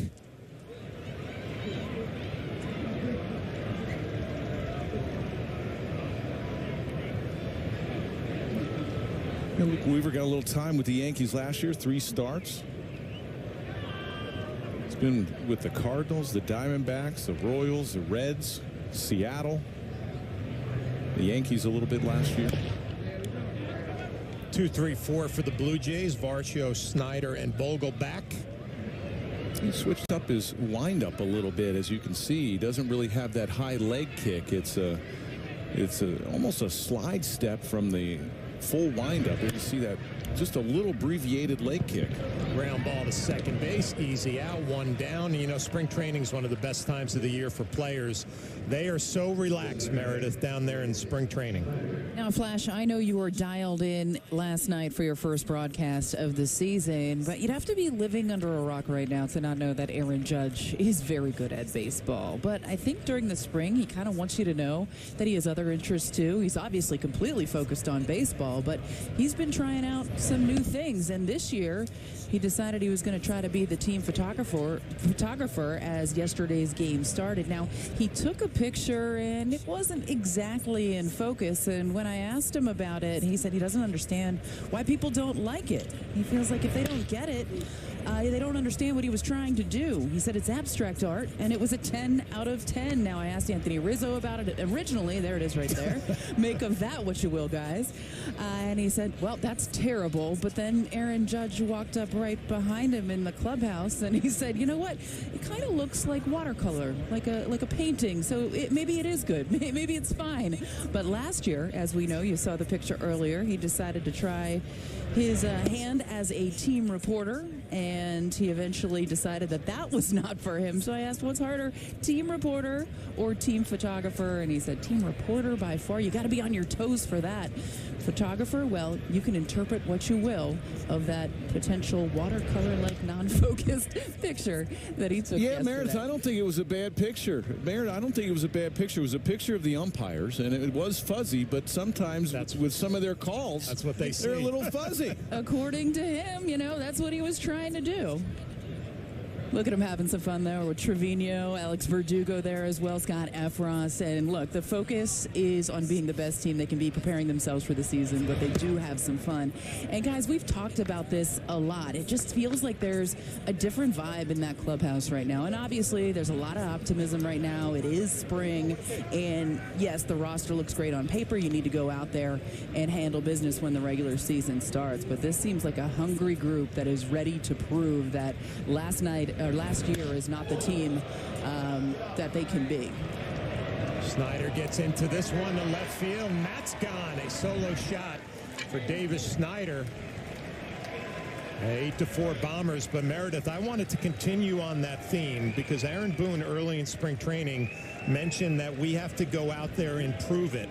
So I'm wondering, when you're around this team in the clubhouse, is there maybe a little bit more intensity than you would normally see during spring training? Well, I think when you talk about that intensity, it started in the offseason and the way guys prepared and how early they started getting ready. The reigning Cy Young and Garrett Cole told me he threw off the mound for the first time the first week of January already and felt like he was ahead of schedule. Aaron Judge was down here in Tampa the majority of the offseason along with DJ LeMahieu.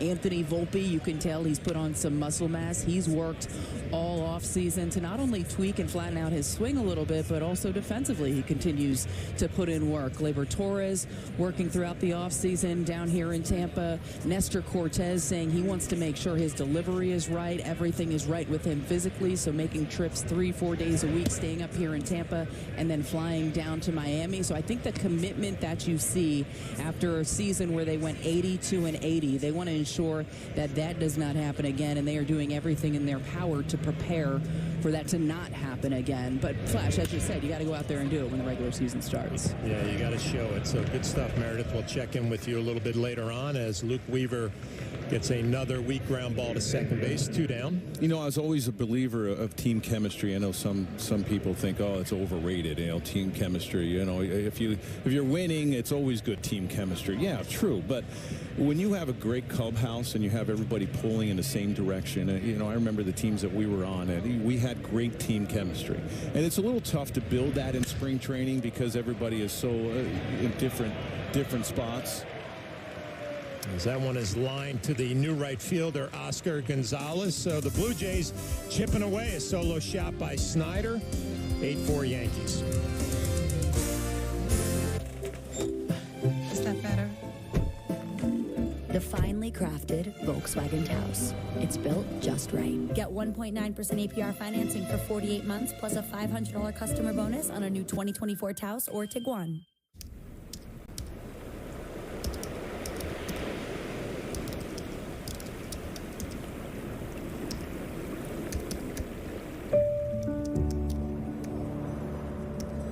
Este era un loquero. No, pero yo grabo un loquero. When you swing, this part of the back goes here. Life is hard, but you guys have to work harder, okay? Yes. Be resilient. You're welcome. Wow, look, you blew everything. We're gonna come out looking like our pops. What do you do wrong? No, I ain't doing nothing wrong.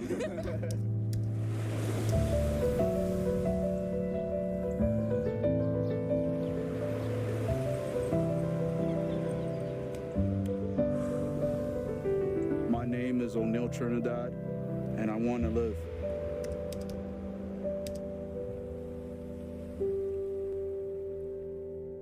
It took 138 iterations to refine the Tiguan chassis, but it also took 189 pizzas and 52 all-nighters. The meticulously refined Tiguan. Lease a new 2024 Tiguan S 4Motion for $299 a month after a $500 customer bonus. Limited inventory available. Tonight after the game, stay tuned to Yes for the latest edition of Yankees Magazine and see a special feature with Gleyber Torres mic'd up on the field, plus a spotlight on DJ LeMahieu as spring training camp continues in Tampa. That's tonight after the game right here on Yes and the Yes app.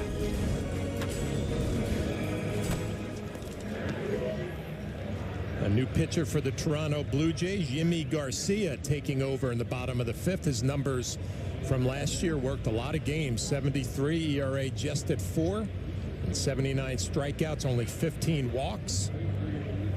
And he's going to face Cabrera, Pereira, and Bibas here in the fifth inning.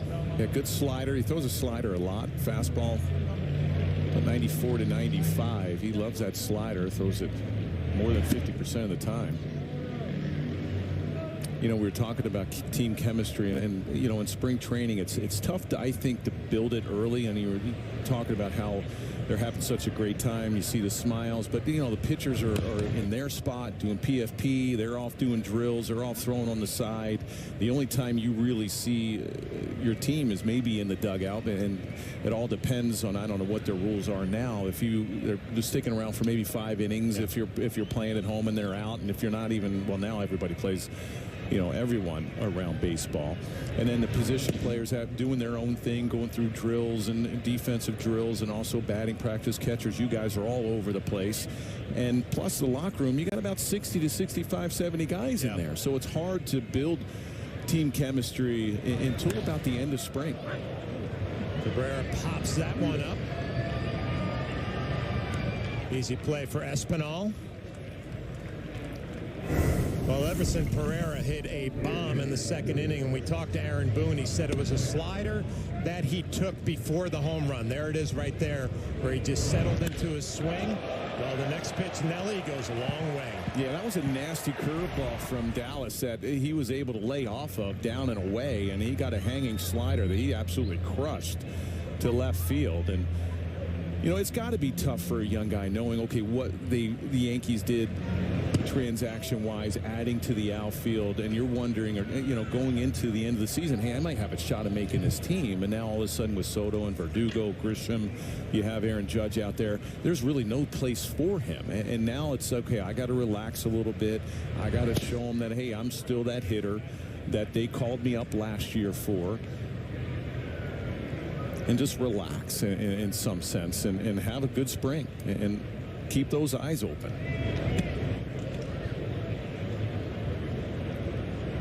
When you're a young player, you don't realize it as much. When you get a little bit older, you look in the stands and you see about 12 to 15 scouts. And you realize, you know what, yeah, I want to be a New York Yankee, and I want to make this team out of spring training. But there's also a lot of eyes watching you all around baseball. And if you can make an impression on some of those big league scouts, you never know what possibilities might open up down the road. 1-2, a hot shot right back up the middle. So Pereira having a good night with his 2-run home run and a base hit. We're going to take a look at our injury report, which is brought to you by Montefiore Einstein, the official hospital of the New York Yankees. Oswald Peraza, right shoulder tightness. He was scratched on Tuesday. He's day-to-day. He worked out with the team today, and no tests are scheduled. And Meredith, you have more on Peraza. Well, originally Aaron Boone said he would likely be in the lineup tonight, and then when he wasn't, we went to Aaron Boone to see if anything had taken a turn, and Boone said no. He went through a full workout this morning, still a little bit sore. They didn't want him to throw full strength across the infield yet. Now, I spoke to Peraza in the clubhouse, and he said he feels much better. He expects in the coming days he is going to be in that lineup. Originally, when he strained that arm a little bit, he was having trouble lifting it to throw above his shoulder, and he was a little concerned at first, but as the days have gone on, that pain has subsided, and he thinks tomorrow, at the very least, he's going to be able to go through a full workout where he can throw from across the mound. So the Yankees not concerned there, no test scheduled. He is okay. Also noteworthy on the injury front, we know Jose Trevino tweaked his calf a little bit prior to spring training starting. He has been going through full workouts. He hit on the field today in a BP group. He's been hitting, but it was the first time he hit on field 1 here in a BP group. He expects, hopefully, next week sometime to be in the lineup here for one of these games. In his mind, he told me there is no way he is missing opening day. Well, that is good news. Thank you very much, Meredith. And going to go back to the top of the lineup here for Yimi Garcia. 2 down for the Yankees, with Pereira taking his lead off of first. Jeter Downs in the box, taking over for LeMahieu.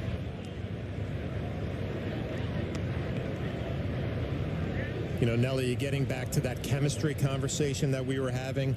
And it's also a time in spring training where the married guys might have their families, right? So after the games, there's not a whole lot of interaction, right? I mean, going out to dinner, going to play golf, things like that, as Downs rolls one over to the left side, and a clean inning for Garcia. We're going to take this one to the 6th. The team at Northwell's Cancer Institute is solving the most complex challenges in healthcare, like Tanya's. More cancer experts, more personalized therapies, more innovative breakthroughs. With groundbreaking clinical trials, we are changing lives for people like Tanya.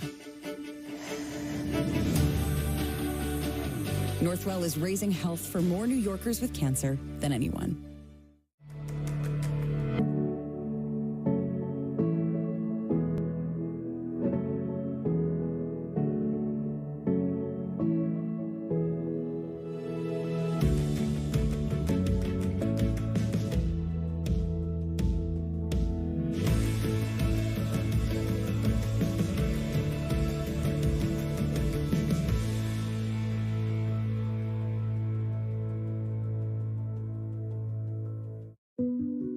My dad, he's a double amputee, and he's one of my favorite people in the world. To me, a hero is someone who fights for our country and freedom. My dad is a hero.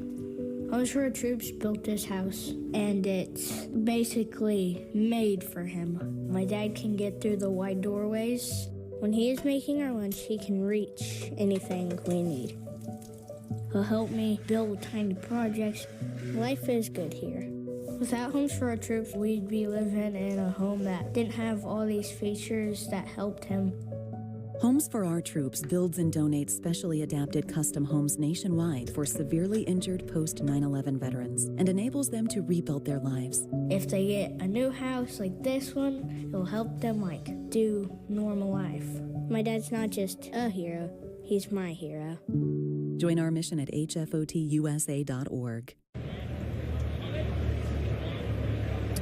Yankees lead this one 8-4, 7 hits for both clubs, an error for the Blue Jays, and a new pitcher for the Yankees. Dennis Santana takes over in the 6th. His numbers last year with the Mets, 9 games, 5.91 ERA, 7 walks in 10 2/3. That's a hot shot from Luke's base hit into right field to lead off the 6th. Yankees spring training on Yes is presented by Montefiore Einstein, the official hospital of the New York Yankees.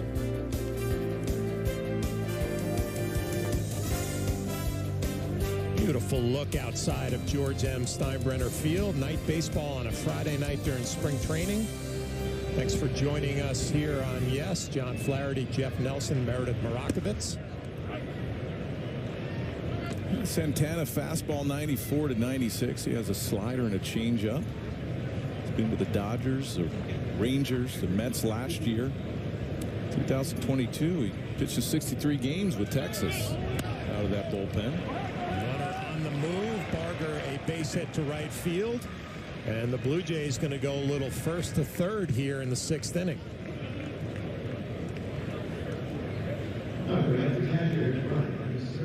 Actually looked like an old school hit and run, Jeff. Yeah, you don't see that too often.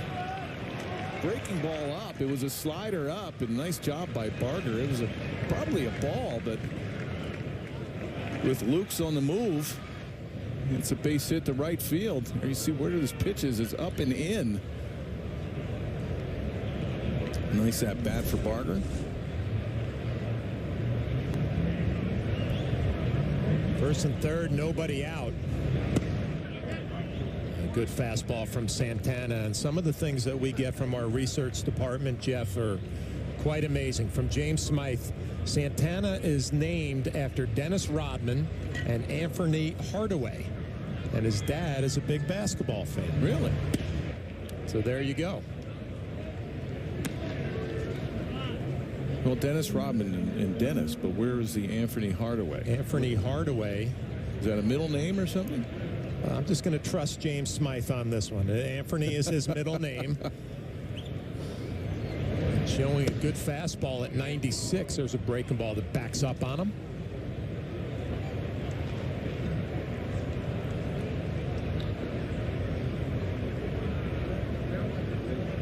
Brian Servin up at the plate.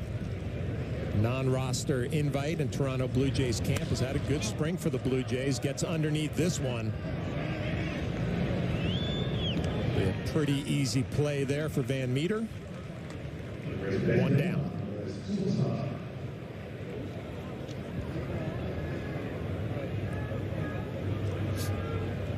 I like night games in spring training. We didn't have too many back then. Now they, 4, 5, 6 night games in the spring?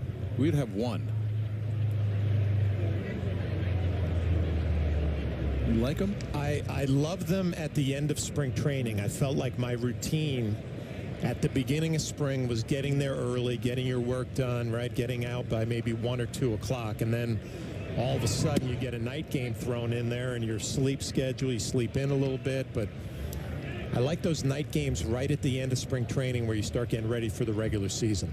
Right. And we'd always have one. I mean, you're right. I mean, you're getting up at 7, 8 o'clock, getting in to the park. A lot of times when we'd have those night games, we'd have a split squad, so you kind of hope to keep your routine and be in the morning rather than have to come at night and play in the night game. Wait, did you actually say you would get to the ballpark at 8 o'clock in the morning? Well, I mean, I would probably 8:30. I mean, are you kidding by me? 9:30. The catchers are there at like 6:30 in the morning getting ready like for I you said, guys. You have the toughest job. 8:30 in the morning. Oh, and before games, it was basically you go stretch, you do whatever you have to do, and hey, we're out by 11 and hitting the course, and you guys are still on the field. A little pitcher's fundamental practice on the backfield. PFP, hit your bullpen, maybe some live BP. We're out by 11 and hitting the course. The driving range by 12. 1-2 from Santana. Good breaking ball in the outer half. Trying to pitch his way out of some trouble. Take a look at this last breaking ball. Yeah, real good slider. You see where Wells is setting up, and nice pitch down and away. And that's actually Torrens behind the plate. Dennis Anthony Santana trying to work his way out of a first and third nobody out situation. There's a fastball for a strike. Jimenez at the plate. You ever get a chance to play golf in spring? I would get maybe a few chances right at the beginning when it was Before pitchers games, and yeah. catchers, and the full squad has not shown up yet. Now, you had spring training in Arizona, right, with Seattle? Arizona, yes. I had one spring with the Padres. A lot different out there. And there was some good golf in Arizona during spring training.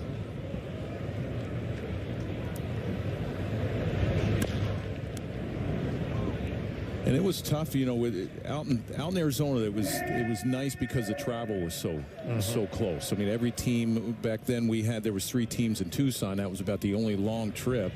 Now everybody's up around the Phoenix area, so you got to do everything at your ballpark. You know, all your drills, you hit at your ballpark, and then right before lunch or after lunch, you would hop up on the bus, and then you would go to the opposing place where you're going to play. Well, what a job by Santana. First and third, nobody out, and he retires 3 in a row with a couple of strikeouts. A power heater from Dennis Anthony Santana. Change is never easy. There will be naysayers, doubters, and critics. You may even give up for a moment, only to start again another day. Because you believe in moving to the beat of your own drum, in passing down lifelong skills, in your ability to lose weight and keep it off. And when you believe you can succeed, you already have.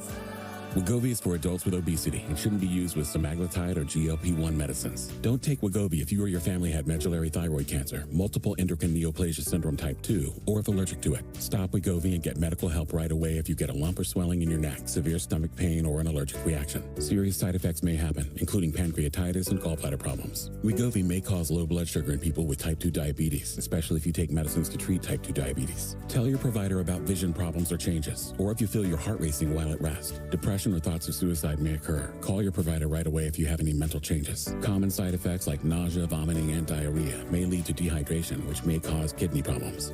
So keep on believing, because it's not just about the weight you lose. It's about everything you gain. Believe on. Wegovy. It's the final game, folks. This one wins the series. Struck out with the cheap seats? Important things aren't worth compromising. At Farmers, we offer both quality insurance and great savings. Here, take mine. We are farmers. Bum, bum, bum, bum, bum, bum. Welcome back to Yankee Spring Training presented by Ford. Proud to be the official SUV of the New York Yankees.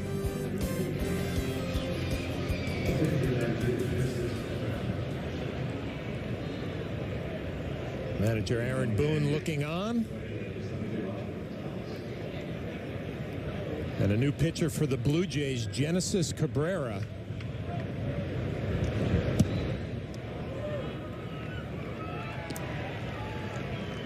He did a nice job last year in the bullpen for the Blue Jays. There's his numbers between St. Louis and Toronto, but Toronto, he had a 2.66 ERA in 29 ball games.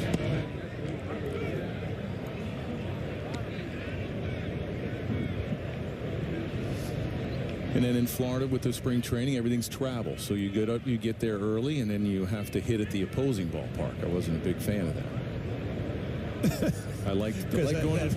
That made your day a little longer. I really feel bad for you. Yeah. Terrible. It was easier going to the park, doing everything in your home park, hopping on a bus, and then go to. I mean, who are you kidding? You were the reliever that pitched in the 4th inning of every home game and was out of there by 7:30. No, that was Mo. Mo, they said Mo never had a gray uniform in his locker. That's true. Good slider from Cabrera, gets swing and a miss. No, I was still one of the pitchers that pitched in the 7th and 8th inning to an A-ball catcher that had no idea what he was doing behind the plate, that I had to tell him, hey, listen, move. I didn't get to pitch to the big league guys. I had a young A-ball guy that just got called up his first big league camp. Here's Oscar Gonzalez, first pitch swinging. Now, we just talked about this, how nervous these young guys are when they get into these games late. And you totally bullied the young catcher. I had to. I'd call him right out, say, listen, fastball, slider, and if I get ahead and I want to throw a slider, make sure you're in the other batter's box. Just move. I don't care how you call a game. I'll call the pitches. Just move. So I remember my first big league camp, Rich Gedman was the veteran catcher for the Red Sox. And before the game, he said, hey, kid, I want to play long toss, go out to center field, and just keep going until I tell you. So, I'm all pumped up. Right? I'm playing long toss with Rich Gedman. He throws a throw to center field, and I'm trying to settle underneath it like an outfielder, and I get ready to throw it back to him. He completely just turned his back on me and walked off the field.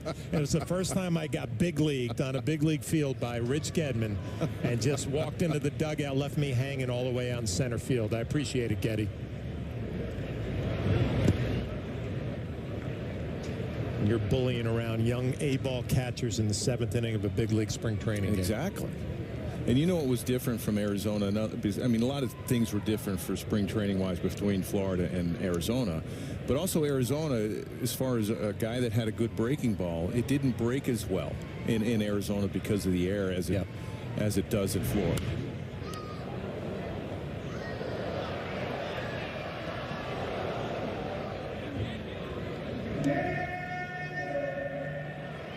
Well, we remember Oscar Gonzalez with his time with the Guardians, had a walk-off base hit against Clark Schmidt. In a playoff game, had a walk-off home run to get the Guardians to that series against the Rays to play the Yankees. So he's had some moments, and he drives one down the right field line. Could be a one-out base hit for Gonzalez. Had a really good year in 2022, hit 296 and almost 400 ABs, 11 homers, 43 RBIs. You see a fastball up and away, and nice job of just hitting it the other way, right past the first baseman. Gets a fastball, just goes the other way, right off the chalk line. And again, the outfield situation for the Yankees, they're loaded. Not going to be too many opportunities, but you just want to leave an impression on the front office, the coaching staff. If you're Gonzalez, anything happens, an injury happens, your name might be one of the first ones called. You know, Gonzalez struggled last year with the Indians at 24 years old. I mean, it's pretty young to man. Just give up on him like that, especially having a really good year in 22. He did struggle last year. He was hurt. Brandon about half the ABs. Brandon Lockridge up at the plate.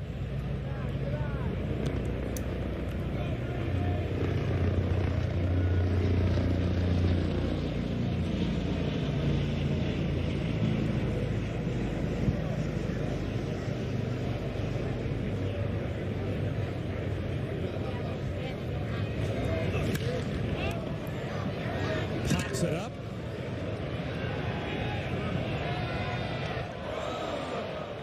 Play made by the shortstop falling backwards, 2 down. So we've seen some interesting pop-ups here tonight. This is probably the left fielder's ball. He's running in on it, and Espinal has to hustle back and backtrack, and it looked like it almost spiked the left fielder. Watch his spike goes up. Almost hits him in the face.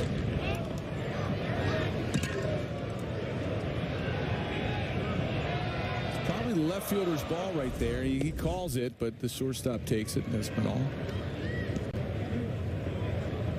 Here's Ben Rortvedt getting in at bat. He caught last night's game. Taking over for Stanton.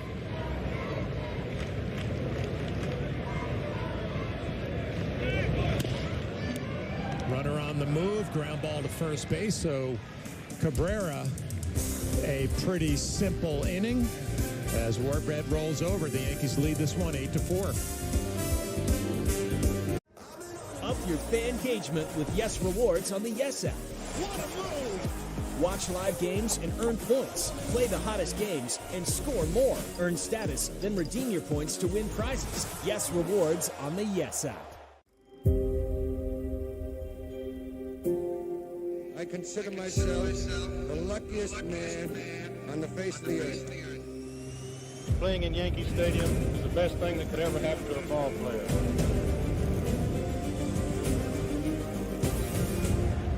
It's a huge honor to put this uniform on. World champions. Back on top.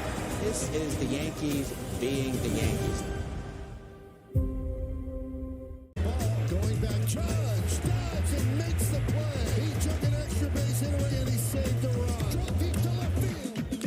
There it goes, soaring into history. 62. The AL King, Case Excitement comes standard with the Honda Accord. And so does a turbocharged engine. Sophisticated. High-tech.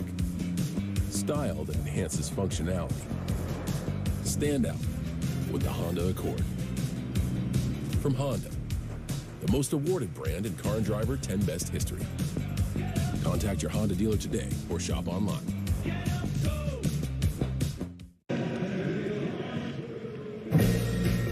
Support America's military and first responder heroes. Donate $11 a month to the Tunnel to Towers Foundation at T2T.org.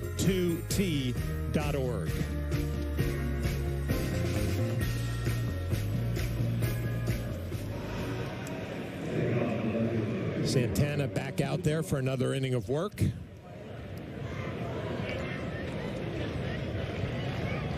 Eight for Yankees, 9 hits for the Blue Jays, 8 for the Yankees. The Yankees have displayed plenty of power tonight as that ball is driven to right field. Cabrera settles underneath it, makes the over-the-shoulder catch, 1 down. Yeah, real nice job of staying with that ball. The ball's carrying tonight at Steinbrenner Field. There you see Gonzalez goes back, stays with it. 3 or 4 steps short of that wall.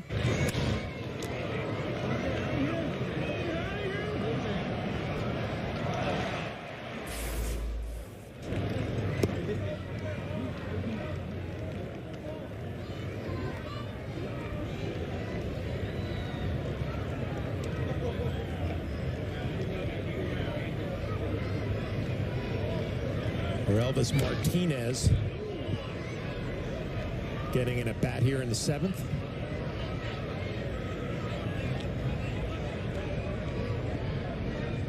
Get away from me. No. Yeah, it's like herding cats here with all the substitutes here early in the spring. The veterans get a couple at-bats, 2-3 at-bats, and then they're out.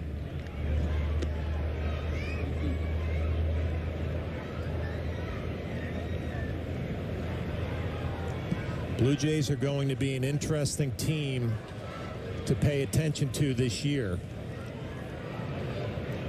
Offense was down last year. The pitching staff, especially the rotation, was solid. Alek Manoah trying to regain form, being that 5th starter in the rotation.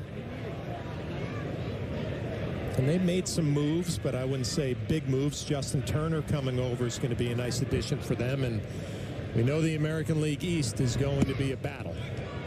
Blue Jays last year, 89 and 73. They were in 3rd place. Another real good breaking ball from Santana. Good slider down and away. You know, the Jays have a really good rotation. You know, Barrios has had a good start to the spring after a real good year last year. They have Gossman. Their bullpen's pretty solid. You know, no Chapman at 3rd, so you imagine that maybe Turner or IKF be playing a lot of 3rd for Toronto.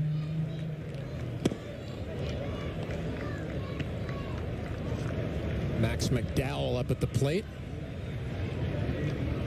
Former Yankee farmhand, spent 2 seasons catching in Scranton in 21 and 22. Trying to hook up with the Blue Jays. And you feel like it's a big year for the manager, John Snyder, too, right up in Toronto. Young team. And you can't say they're young anymore. They've grown up, and it's about time to take that next step. They got swept in the playoffs last year by the Twins. And some questionable decisions by the manager, pulling Barrios. Well, only after 5 innings, right? So a little bit of pressure on the Blue Jays to try to take that next step. You would figure if George Springer stays healthy, his power numbers will probably go up. The same with Guerrero. Santana has looked very impressive in his 2 innings of work. A 1-2-3 7th inning, and a beautiful night at George M. Steinbrenner Field. We are going to stay for God Bless America. Ladies and gentlemen, tonight the New York Yankees are recognizing all the brave men and women of our armed forces. So please direct your attention to the Yankees' first base dugout. And welcome Sergeant First Class Carlos Ruiz of the United States Army.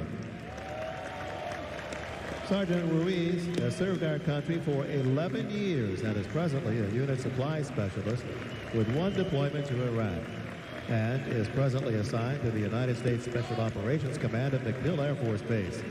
Sergeant Carlos Ruiz, a native of the Bronx who grew up in the shadow of Yankee Stadium, is our New York Yankees military honoree of the game. And thank you to all of our brave men and women for their service and sacrifices for our nation. Now, ladies and gentlemen, at this time, please remain standing and remove your caps for the playing of God Bless America.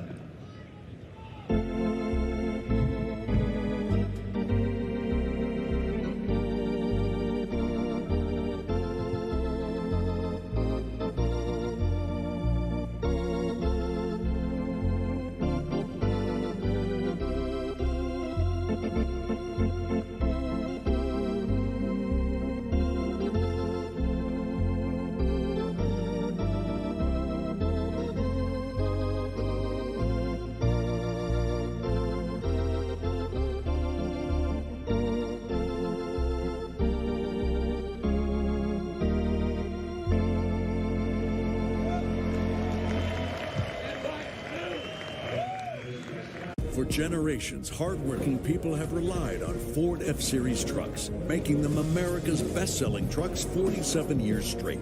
Introducing the new 2024 Ford F-150 and Ford Super Duty, the 2024 North American Truck of the Year. This is the next generation of built Ford tough. See your Ford dealer today and celebrate leadership with special offers on Ford F-Series. Hardworking people have relied on Ford F-Series trucks, making them America's best-selling trucks 47 years straight. Introducing the new 2024 Ford F-150 and Ford Super Duty, the 2024 North American Truck of the Year. This is the next generation of built Ford tough. See your Ford dealer today and celebrate leadership with special offers on Ford F-Series. Can you tell which one has enough fentanyl in it to trigger a fatal overdose? Neither can we. Fentanyl is showing up in illegal drugs. You can't see it, can't taste or smell it, but you've got the power to save a life. Order free naloxone now, the easiest way to reverse an opioid overdose. Visit oasas.ny.gov, the New York State Office of Addiction Services and Supports, with you every step of the way. It's time to check out our Acura scoring summary. The Yankees lead this one 8-4. Plenty of home runs, a couple for the Blue Jays, Vogelbach, Schneider. Yankee.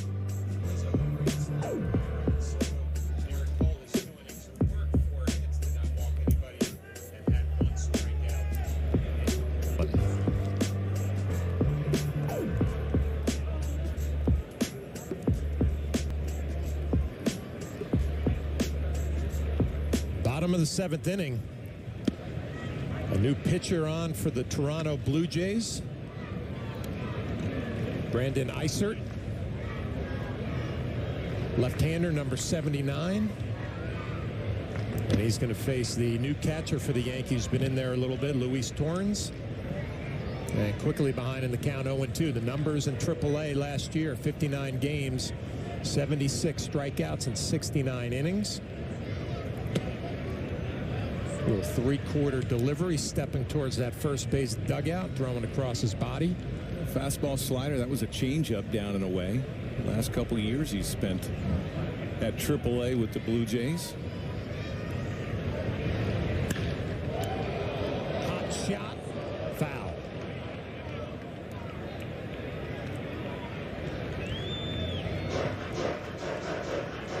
You know, Nelly, we talked about some of the extra guys getting an opportunity late in ball games, and I always felt like a guy like Torrens here, you come up for one at bat maybe. This is a good draw. You get a left-hander, right, and you might not do anything with it, but at least you feel like I should be seeing the ball pretty good. As that misses on the outer half of the plate. I mean, there might be some times you get a right-hander who's dropping down and You're thinking, I get one at bat during this game to make an impression, and it's not a good draw. This might be a good one for Torrens here. Swings and misses at that slider down and in.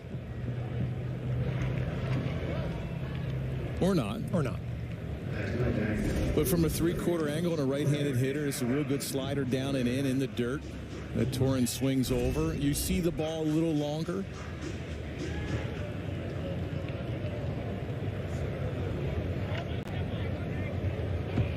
Torrens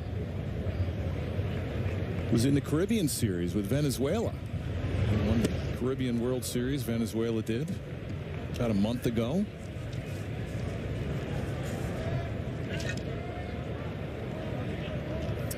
Greg Allen, his 22 games last year, the numbers.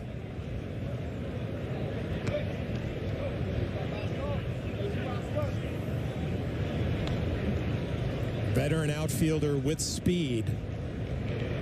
It's kind of like that left-handed reliever. You should always have a job somewhere as Allen lifts that one into right center field, and that's going to fall in for a base hit.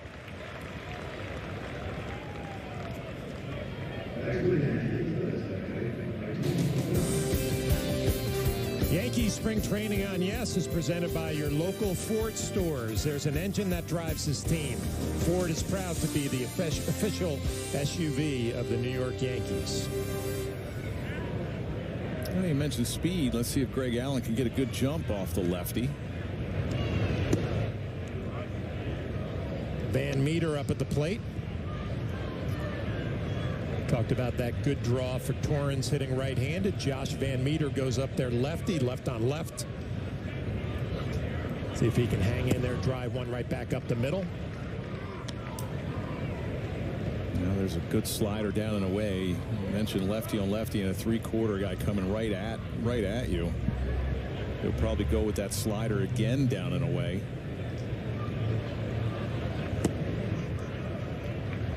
Tried it, missed down and away.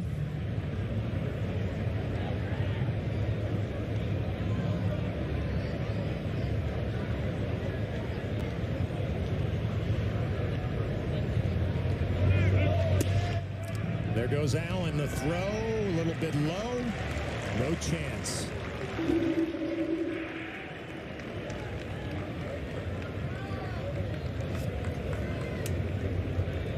Yeah, Eisert's really slow to the plate and deliberate. Real big jump. It was almost a walking lead with that jump. Nice slide on the outside part of the bag. Fastball upstairs.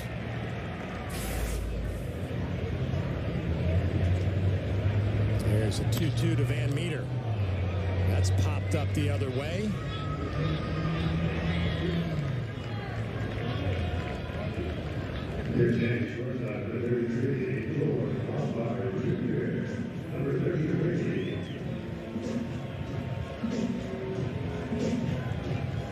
So 2 down brings up George Lombard Jr. Only 13 games in the minor leagues last year. #1 pick for the Yankees. As heard, he made an impression in spring training, drilling a home run the other way. Showing good power for a young 18-year-old.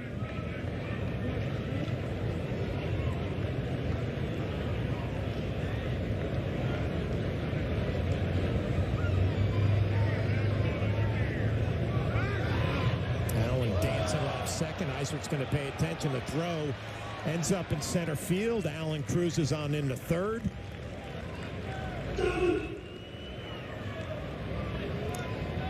Yeah, this might be one of those new rules that they put in as far as the infielders can't block the bases anymore. You got to have the ball. There you see the second base umpire, Austin Jones. He didn't call anything there, but the new rule that they put in is that now that you see it a lot with the base stealers, the third baseman or the second baseman, and even the first baseman on a pickoff move, they'll go down and they'll try to block the bag and prevent the base stealer or the guy sliding back to the base to get in there. safely and have a better shot. If you block it, then you might have a better shot at getting him. Well, you got to have the ball now before you block it. You can't all of a sudden stick your foot in the way or your knee down on the base and block the base. You have to have the ball first in order to make that tag.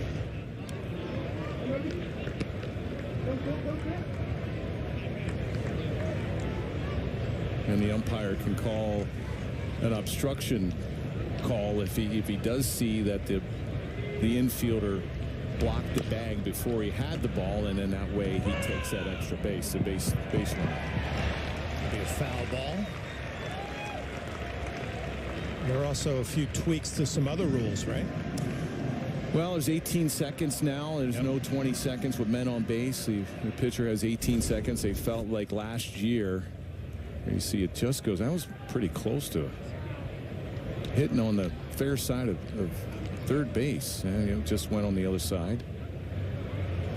You know, baseball, Major League Baseball felt like that most pitchers with men on base, they were releasing the ball or delivering the ball with about 6-7 seconds left, and they felt, oh, we can cut another 2 off of that and make it 18 seconds instead of 20 with men on base. And one that I really like, and you'll see it a lot, is the interference call with the runner running up first. They widened the box.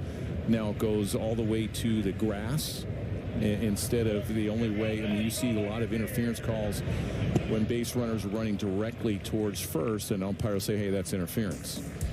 Iser with a good slider. Lombard Jr. swings right over the top. 8-4 Yankees.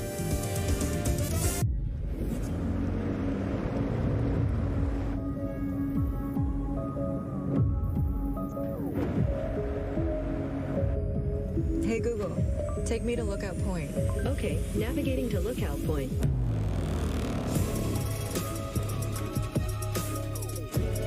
Get 2.9% APR for 36 months plus $750 purchase allowance on most 2024 Cadillac models. Pass the ketchup. Dad, are you okay? Yeah, just stressed out. Oh, and the melody is sounding so much better. I can play it for you. Wait, where's your guitar? I gave it to your cousin. What? That guitar's like your favorite thing. I don't need it anymore.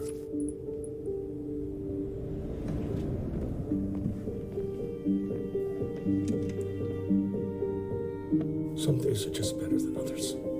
I think you should go talk to someone. It's not that easy.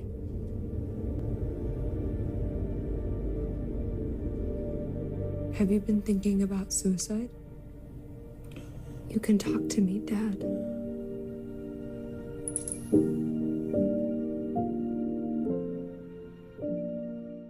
Diversity is in our nature. It is in nature, too. Biodiversity. It connects us and sustains us. But nature's biodiversity is at risk more than ever before.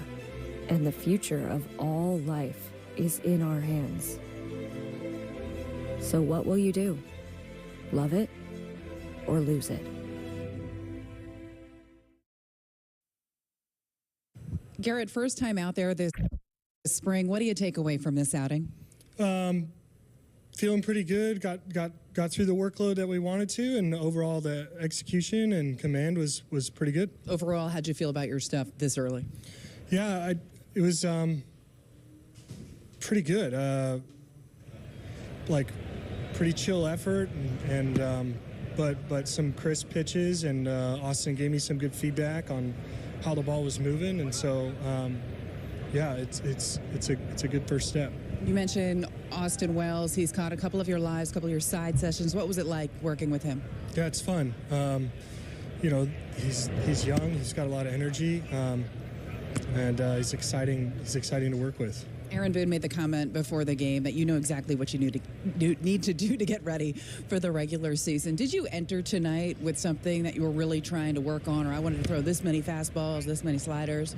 Yeah, certainly. And you kind of take, advantage of what you're doing well that night.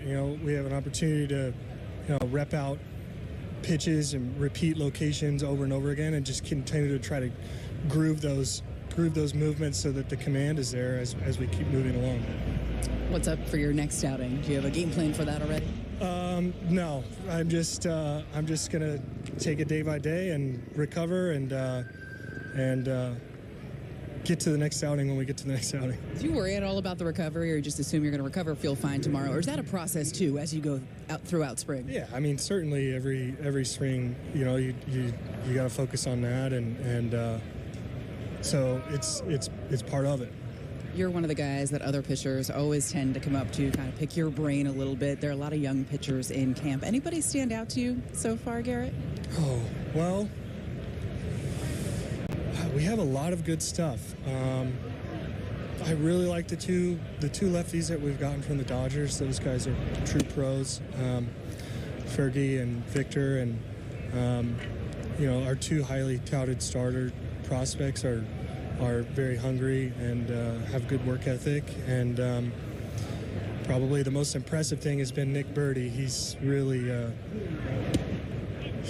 got some good stuff, and he's feeling really good. On the offensive side, you were asked in the clubhouse about Juan Soto, and you said you thought you'd like watching him, but you love watching him on a daily basis. What is it about the way he plays that you love watching?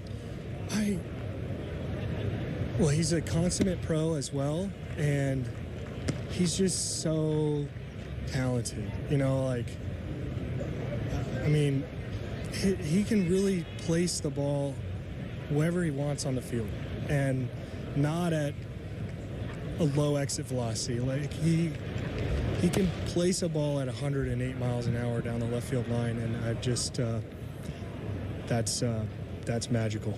Hopefully it continues in the regular season. Yeah. Garrett, thanks for the time. Thank you. Send it back to you, John. Thank you, Meredith. Thank you, Garrett, for your time. And a new pitcher on for the Yankees, Odanier Mosqueda. They got one quick out. Numbers last year in AAA with Boston. Too many walks in those 61 innings. That might be the most chill you will hear Garrett Cole do a post-game interview all year long. This is what spring's about. A nice chill outing right there. No, he got 2 quick outs on 3 pitches and then struggled a little bit with his location. And they took him out, and the luxury of spring training, he can come back out and pitch the second inning. Well, that relationship with Austin Wells is going to be fun for me to pay attention to, because Garrett expects a lot of his catchers behind the plate. Good swing and a miss right there. This copyrighted telecast presented by the authority of the New York Yankees. It may not be reproduced or retransmitted in any form, and the accounts and descriptions of this game may not be disseminated without the express written consent of the New York Yankees. Well, you wonder how much is Wells going to be the catcher for Cole in spring? Is he going to mix it up? I know Rortvedt caught him a lot last year, especially late in the season. Big swing and a miss by Barger, and looks like it got a piece of Torrens behind the plate. Looked like it took his glove off. Well, there's so many things to get into with a pitcher-catcher relationship. You know, Garrett may be having a personal catcher for his starts. I don't know if that's going to play out the way it has in the past this year, but you know, it's one of those things. If you're Austin Wells, you got to elevate your game and your intensity to meet Garrett Cole every time he takes the ball. It reminds me of working with Roger Clemens. I mean, he brought an energy that he expected you to get to his level, and if you didn't, he was going to find somebody else. And how much is that, being a young catcher like Wells? I mean, does that intimidate you, having a pitcher like Cole out on the mound? I think it challenges you and excites you. Because as a catcher, you're supposed to take control, right? I mean, you can't be intimidated about that guy on the mound. The hitter's right next to you. You've got to see what he's doing in the box and how he's reacting to your pitches. As a receiver, it's a great challenge. I got to be ready. I got to be ready for every pitch in the dirt. I got to be ready to call a game that he wants called. It's a great challenge.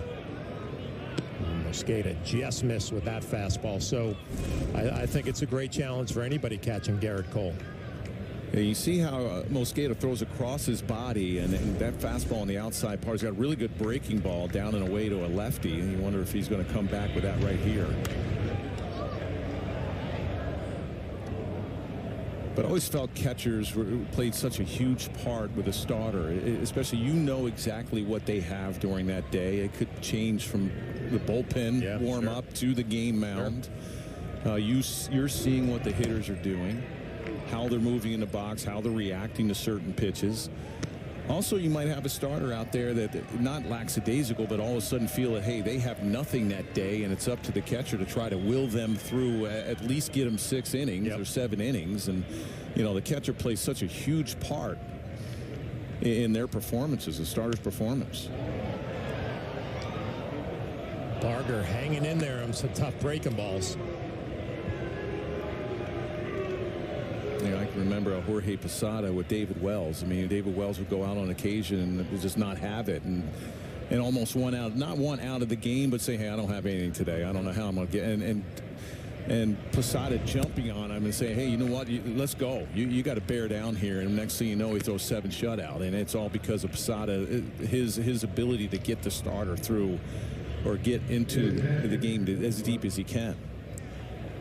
Remember in 2003, I didn't get to catch Roger Clemens that many starts during the year, but I was the guy that would have to warm him up before the game, before Posada got him in the bullpen. And we would play long toss from foul pole to foul pole. And Roger Clemens expected you to hit him in the chest from 250 feet. And if you didn't do that, he would let you know in the outfield. I mean, he was ready to rock. And my point is, you have to raise your level of performance to meet his. He expected everybody to do it. And that's the thing with Austin Wells with Cole. I mean, realizing, okay, this is what he has today, not be intimidated by a Cy Young Award winner and a veteran guy that's been around the league for a long time. You, a young catcher, you have to have just as much confidence as that starter. A big part of that is a guy like Garrett Cole going to a young catcher in between starts, making him feel comfortable so that when you do get during a competition where things start getting a little bit stressful, you feel that there is confidence in you behind the plate. It'll be fun to watch how it all plays out this year. And even in starts, I mean, we saw Cole last year with Rortvedt. I mean, they would talk in between innings. Their game plan of what they were going to do in that bottom half or top half inning when he's facing the opposing team. So you saw that a lot. They would talk the 4 days in between starts, right in the dugout, looking at a lineup, going through game plans. So it's a big process for Garrett Cole, and one obviously that was very successful his whole career and in a Cy Young Award-winning year last year.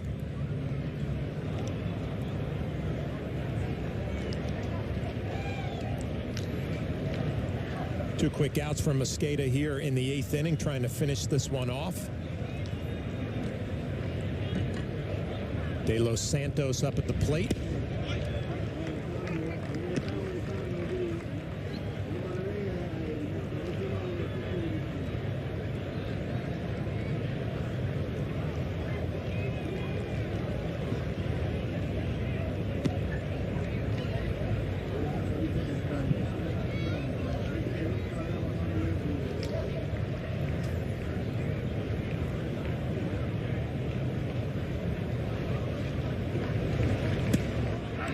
Breaking ball, middle of the plate, 3 strikeouts here in the 8th inning for Mosqueda.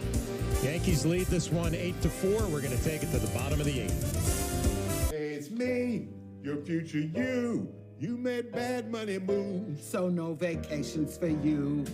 Don't make your future you. Hey, you. Compare and find top financial products today. NerdWallet. Look who's auditioning for Magenta Status. Special rates at Hilton Hotel. Get a special rate on your Hilton stay. Mom! No need to audition. Introducing Magenta Status. Premium benefits from brands you love. Hey, so I found a betting system that's really working great for me. So did I. What's yours? I set up an hour-a-week time limit on FanDuel. I can also set up wager limits, so I only bet what I can afford, and betting stays fun. Right. So what's your system? What's that? Your system. What's your system?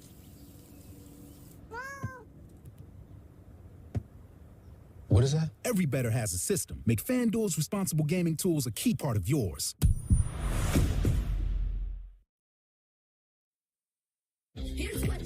This spring is the perfect time to get away with a great deal on your favorite Hyundai model. All backed by America's best warranty, plus 3 years or 36,000 miles of complimentary maintenance. Add more joy to your journey at the Hyundai Getaway Sales Event. Get in and get away now before these deals are gone. Lease an all-wheel drive Tucson for $229 a month or get 0% APR or up to $1,500 bonus cash. Hurry, offers end soon. The team at Northwell's Cancer Institute is solving the most complex challenges in healthcare, like Tanya's. More cancer experts, more personalized therapies, more innovative breakthroughs. With groundbreaking clinical trials, we are changing lives for people like Tanya. Northwell is raising health for more New Yorkers with cancer than anyone. Thanks, Flash. Anthony, 2-home run kind of evening for you. What was clicking for you at the plate? What allowed you to see the ball so well? The guys on the first one worked good at bats and just got a pitch over the plate that I took a good swing on, fortunately, and then a good at bat versus Greeny there, going to 3-2.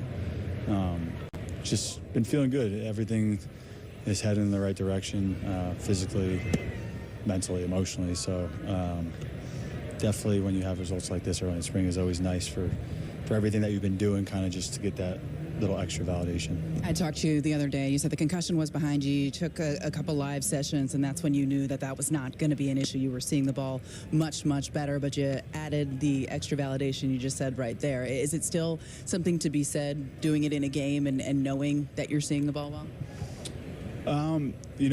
Right when I was at Live BP about a month ago now, I knew right then and there. My cage work all in the offseason was great, but until you get kind of in the game, there's just different levels to check off. And, it's obviously for 2 months I was pretty much playing awful. I think I was the worst in the league. So, to come and just feel good and know everything is right, and I feel like everything, my precision is back and his back is nice, and to just put some good swings on the ball has been nice. Well, I'll tell you what looked right tonight, the top of that order. That's what Aaron Boone and Brian Cashman were envisioning when they put this roster together. You look at DJ LeMahieu, you look at Juan Soto, you look at Aaron Judge yourself. You guys can see pitches, work pitchers. What do you think this is going to look like in the regular season? And do you like hitting there behind Judge, knowing how those guys grind down pitchers before you? Yeah, I think if everyone's just themselves, right? No one needs to do the extra here. No one has to try to hit 2 home runs in one at bat, 3 home runs in one at bat. They just have your bat, and when you know that up there, you're more relaxed. And I think the ebb and flow of our lineup is great. Hitting behind Judge, pretty much since I've been here as a Yankee, has been amazing. There's a comfort level that I know how he thinks in the box. I know exactly what he's thinking, and he knows exactly what I'm thinking. So it's just level of comfort now with Soto, DJ at the top. It's just they're at bats. They're hard at bats for the pitchers, and that's what we want to do, is just stress them out as much as we can. Anthony, thanks for the time. Thanks, Meredith. Send it back to you. Thank you, Meredith. Thank you, Anthony. And Nelly, 2 words jump out to me listening to Anthony Rizzo: validation and comfort. Validation on the work that he's put in and the night that he had tonight, and comfort hitting behind Aaron Judge. Right, and he talked about also that the confidence that he had in the lineup, that you don't have to go out and try to hit 2 home runs in an inning. You look at last year with all the injuries that they had, with Judge being out, Stanton, Rizzo going through what he was doing. There were so many guys in that lineup that felt that they have to come through every single night. The pressure that they put on themselves, trying to hit a grand slam with nobody on base. This year, I know it's March 1st, but the length of the lineup and what they did is adding Soto, Verdugo. It lengthens the lineup. You have a healthy LeMahieu. You just go down. There's really not a lot of easy outs in that lineup, and you don't have to feel that pressure that you have to be the guy to come through. It's more like, oh, hey, I want to top that guy. It's like a trickle down, like in the bullpen when when I'm coming in and somebody's ahead of me, he goes 1, 2, 3. I'm going to do the same thing. It's got to be the same feeling in a lineup that, if Soto got on or Judge just hit a home run. Well, I want to do the same thing. I want to top these guys, or just I want to keep the line moving. J.C. Escara getting an at-bat here in the 8th inning. Slider for a strike 3, caught looking, 2 down. I think about Anthony Rizzo, and you have a night like tonight, 2 home runs, grand slam, 5 RBIs, another look at that pitch from Hagen Danner. It's March 1st.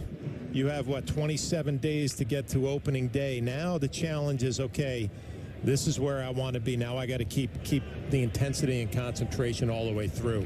Make sure you're ready for opening day. And I know the players don't think of it. You never think about, I've got to not live in a glass house, but, I want to stay healthy the whole time. Because as a player, you don't think of it. No. You don't think an injury is ever going to come. Now, if you're Aaron Boone, the coaching staff, you definitely think about it. You think, hey, I got to get these guys, and hopefully they stay healthy throughout the spring. Everybody starts on opening day. I have a full lineup. I have a full staff, full 26-man team, and they're the ones that think about health. A player doesn't think that way. And just, I guess you can imagine with this team staying healthy of what they can do as a club. And it's exciting to have that thought. I guess I was bringing that up about Anthony Rizzo because as a hitter, you want to build towards opening day, right, and ride that momentum into the opener. Well, he looks like he's locked in on March 1st, so there's going to be a challenge there to keep that intensity all the way through. You think about Garrett Cole. Yeah, gave up a couple of runs, got some things to work on, but he knows he's going to be building up towards that opening day start. At bats, what do you think a hitter? When you were playing, what did you want? Because it was to get ready for the season. It was totally different for me because I knew I wasn't going to get the reps behind the plate catching wise early on in the spring. So I was probably looking for 35 at bats, but I wanted 15 of those to be right at the end of spring training, playing days in a row to gain some momentum. I think these guys are more like 50 at bats. That ball's driven to right center field. Nice play right up against the wall. As the Yankees scoreless in the bottom of the 8th inning, it's 8-4. We're going to take this one to the 9th.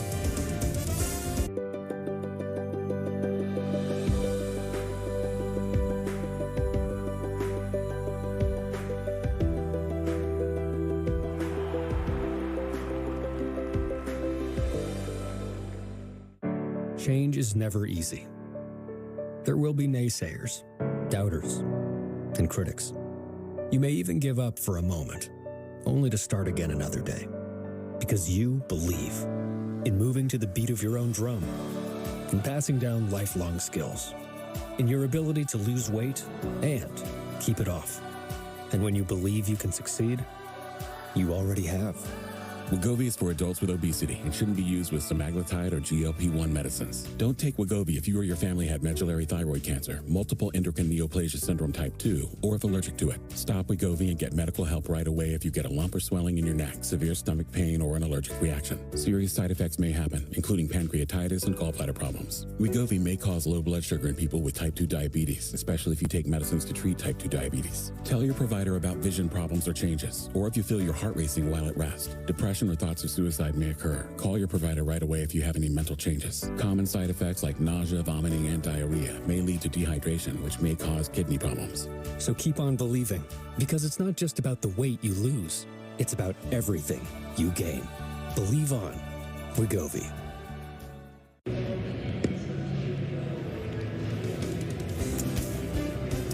This weekend, watch Yankees spring training baseball on Yes and the Yes app. Tomorrow at 1 o'clock, the Yankees take on the Orioles in Sarasota, and you can catch the game exclusively on the Yes app.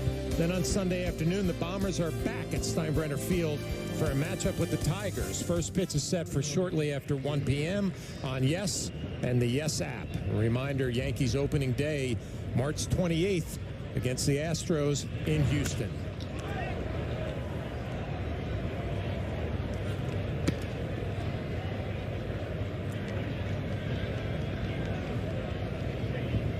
Wayne Underwood Jr. last year with the Pirates, 20 games, 14 Ks and 24 1/3. Yeah, fastball, cutter, curveball change. A lot of cutters from the righty. He's with the Cubs and the Pirates. 6 seasons in the big leagues.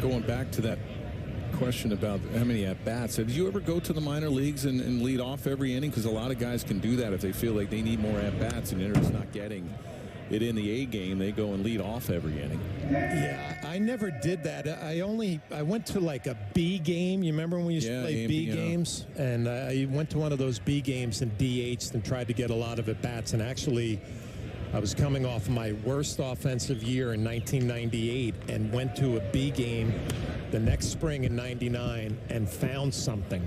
And it turned out to be one of my best offensive years that year because of the at-bats I got in the B game. So that could definitely help a hitter during the spring when you're not getting enough reps.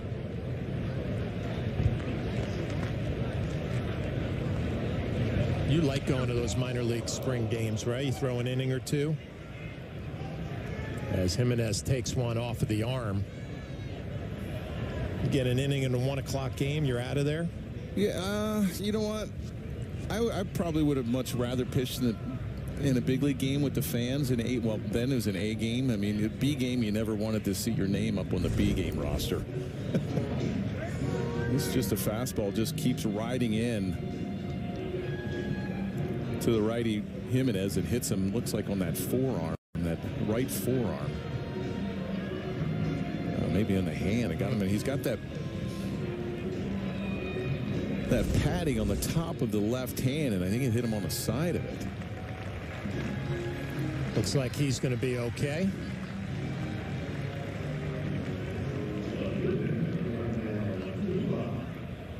No, because the minor league hitters, they see a big league pitcher come down, and they're like. That's no fun for a big league guy. If you see a batting helmet up at the plate with 2 flaps, be careful on the first pitch. Yes. Because they're letting it fly. They're wailing. I remember when major league players used to come down when I was in the minor leagues and do rehabs. Mm-hmm. For a pitcher, it was no fun for him.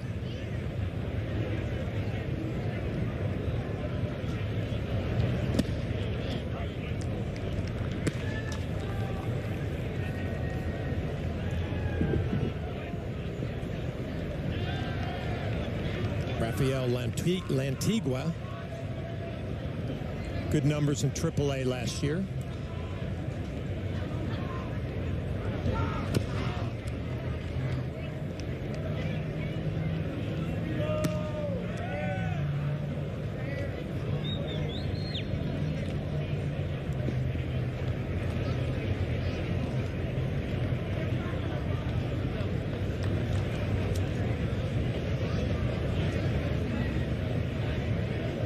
And the 1-2 from Underwood Jr. Right back up the middle. Could be 2, 6, 4. And the throw a little bit high. And not able to complete the double play.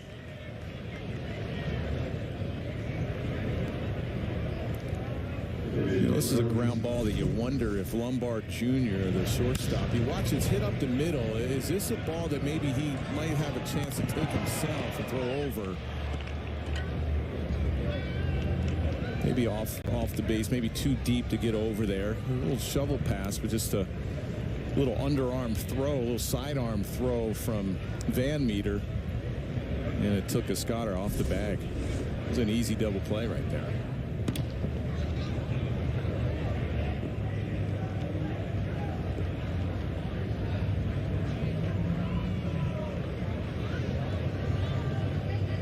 What do we got behind the home plate? A big fish head? It's got to be the mascot for the single-A Tampa Tarpons. Oh, is that right? All right? Good call.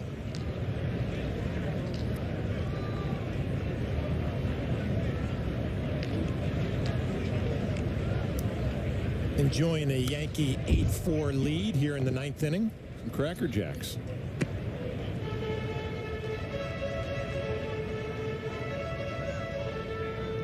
Underwood Jr. ahead in the count 0-2 on Martinez. As the Yankees trying to close this one out. Garrett Cole got his first start of the spring. Got some good work in. Anthony Rizzo, a couple of home runs, a grand slam, and a solo shot. Pereira, a 2-run bomb. Juan Soto continuing his hot spring training with a solo shot.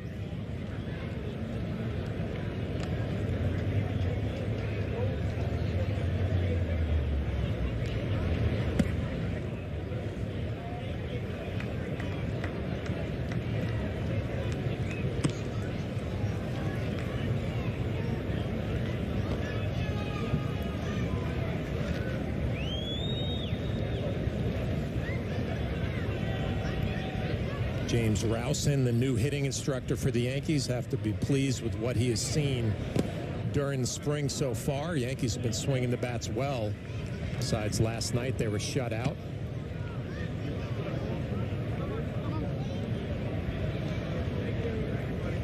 I remember I had a hitting instructor, Merv Retman, in San Diego.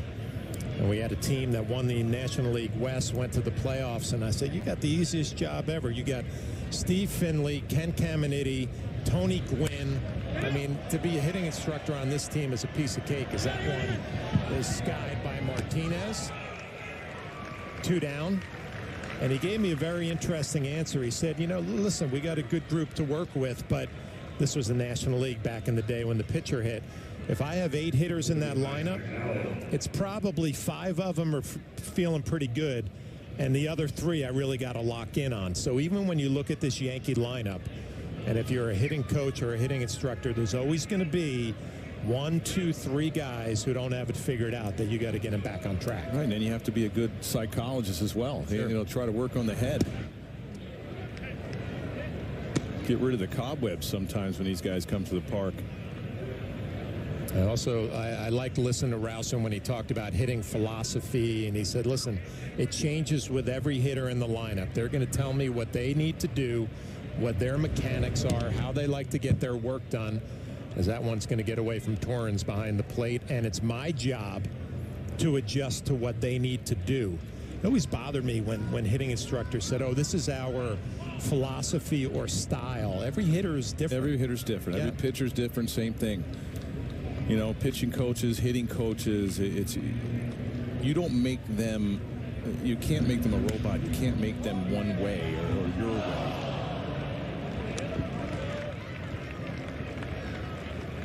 Everybody's mechanics are different, release points different, hitting is the same way. Everybody's different. They go about their approach differently, swings are different. Nice job by Escara, almost coming up with that ball. A little check swing, excuse me, down the first base line, just off the top of his glove.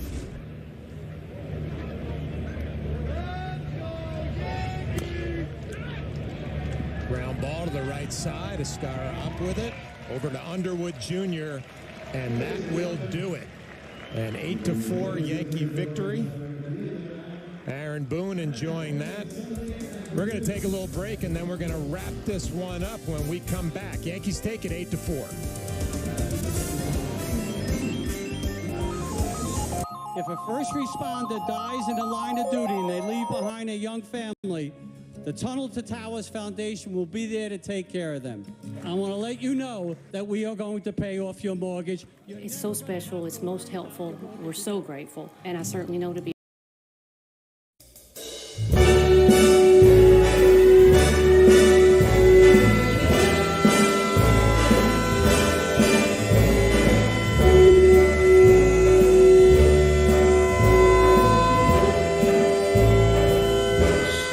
spreading the news. I'm leaving today. I want to be a part of it. New York, New York. These vagabond shoes are longing to stray through the very heart of it. New York, New York. I want to wake up in a city that doesn't sleep and find I'm king of the hill, top of the heap. These little town blues are melting away. I'll make a brand new start of it in old New York. If I can make it there, I'll make it anywhere. It's up to you, New York, New York.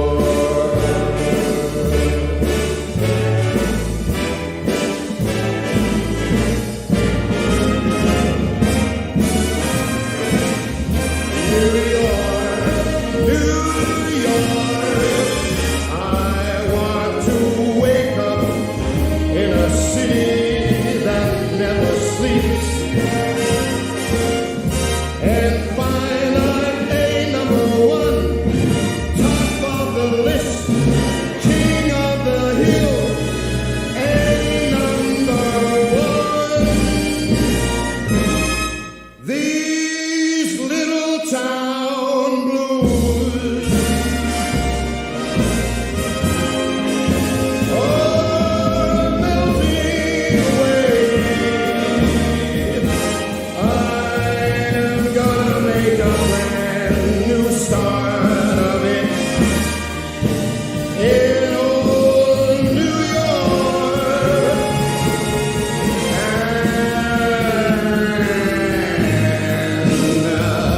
If I can make it there, I'm gonna make it anywhere. It's up to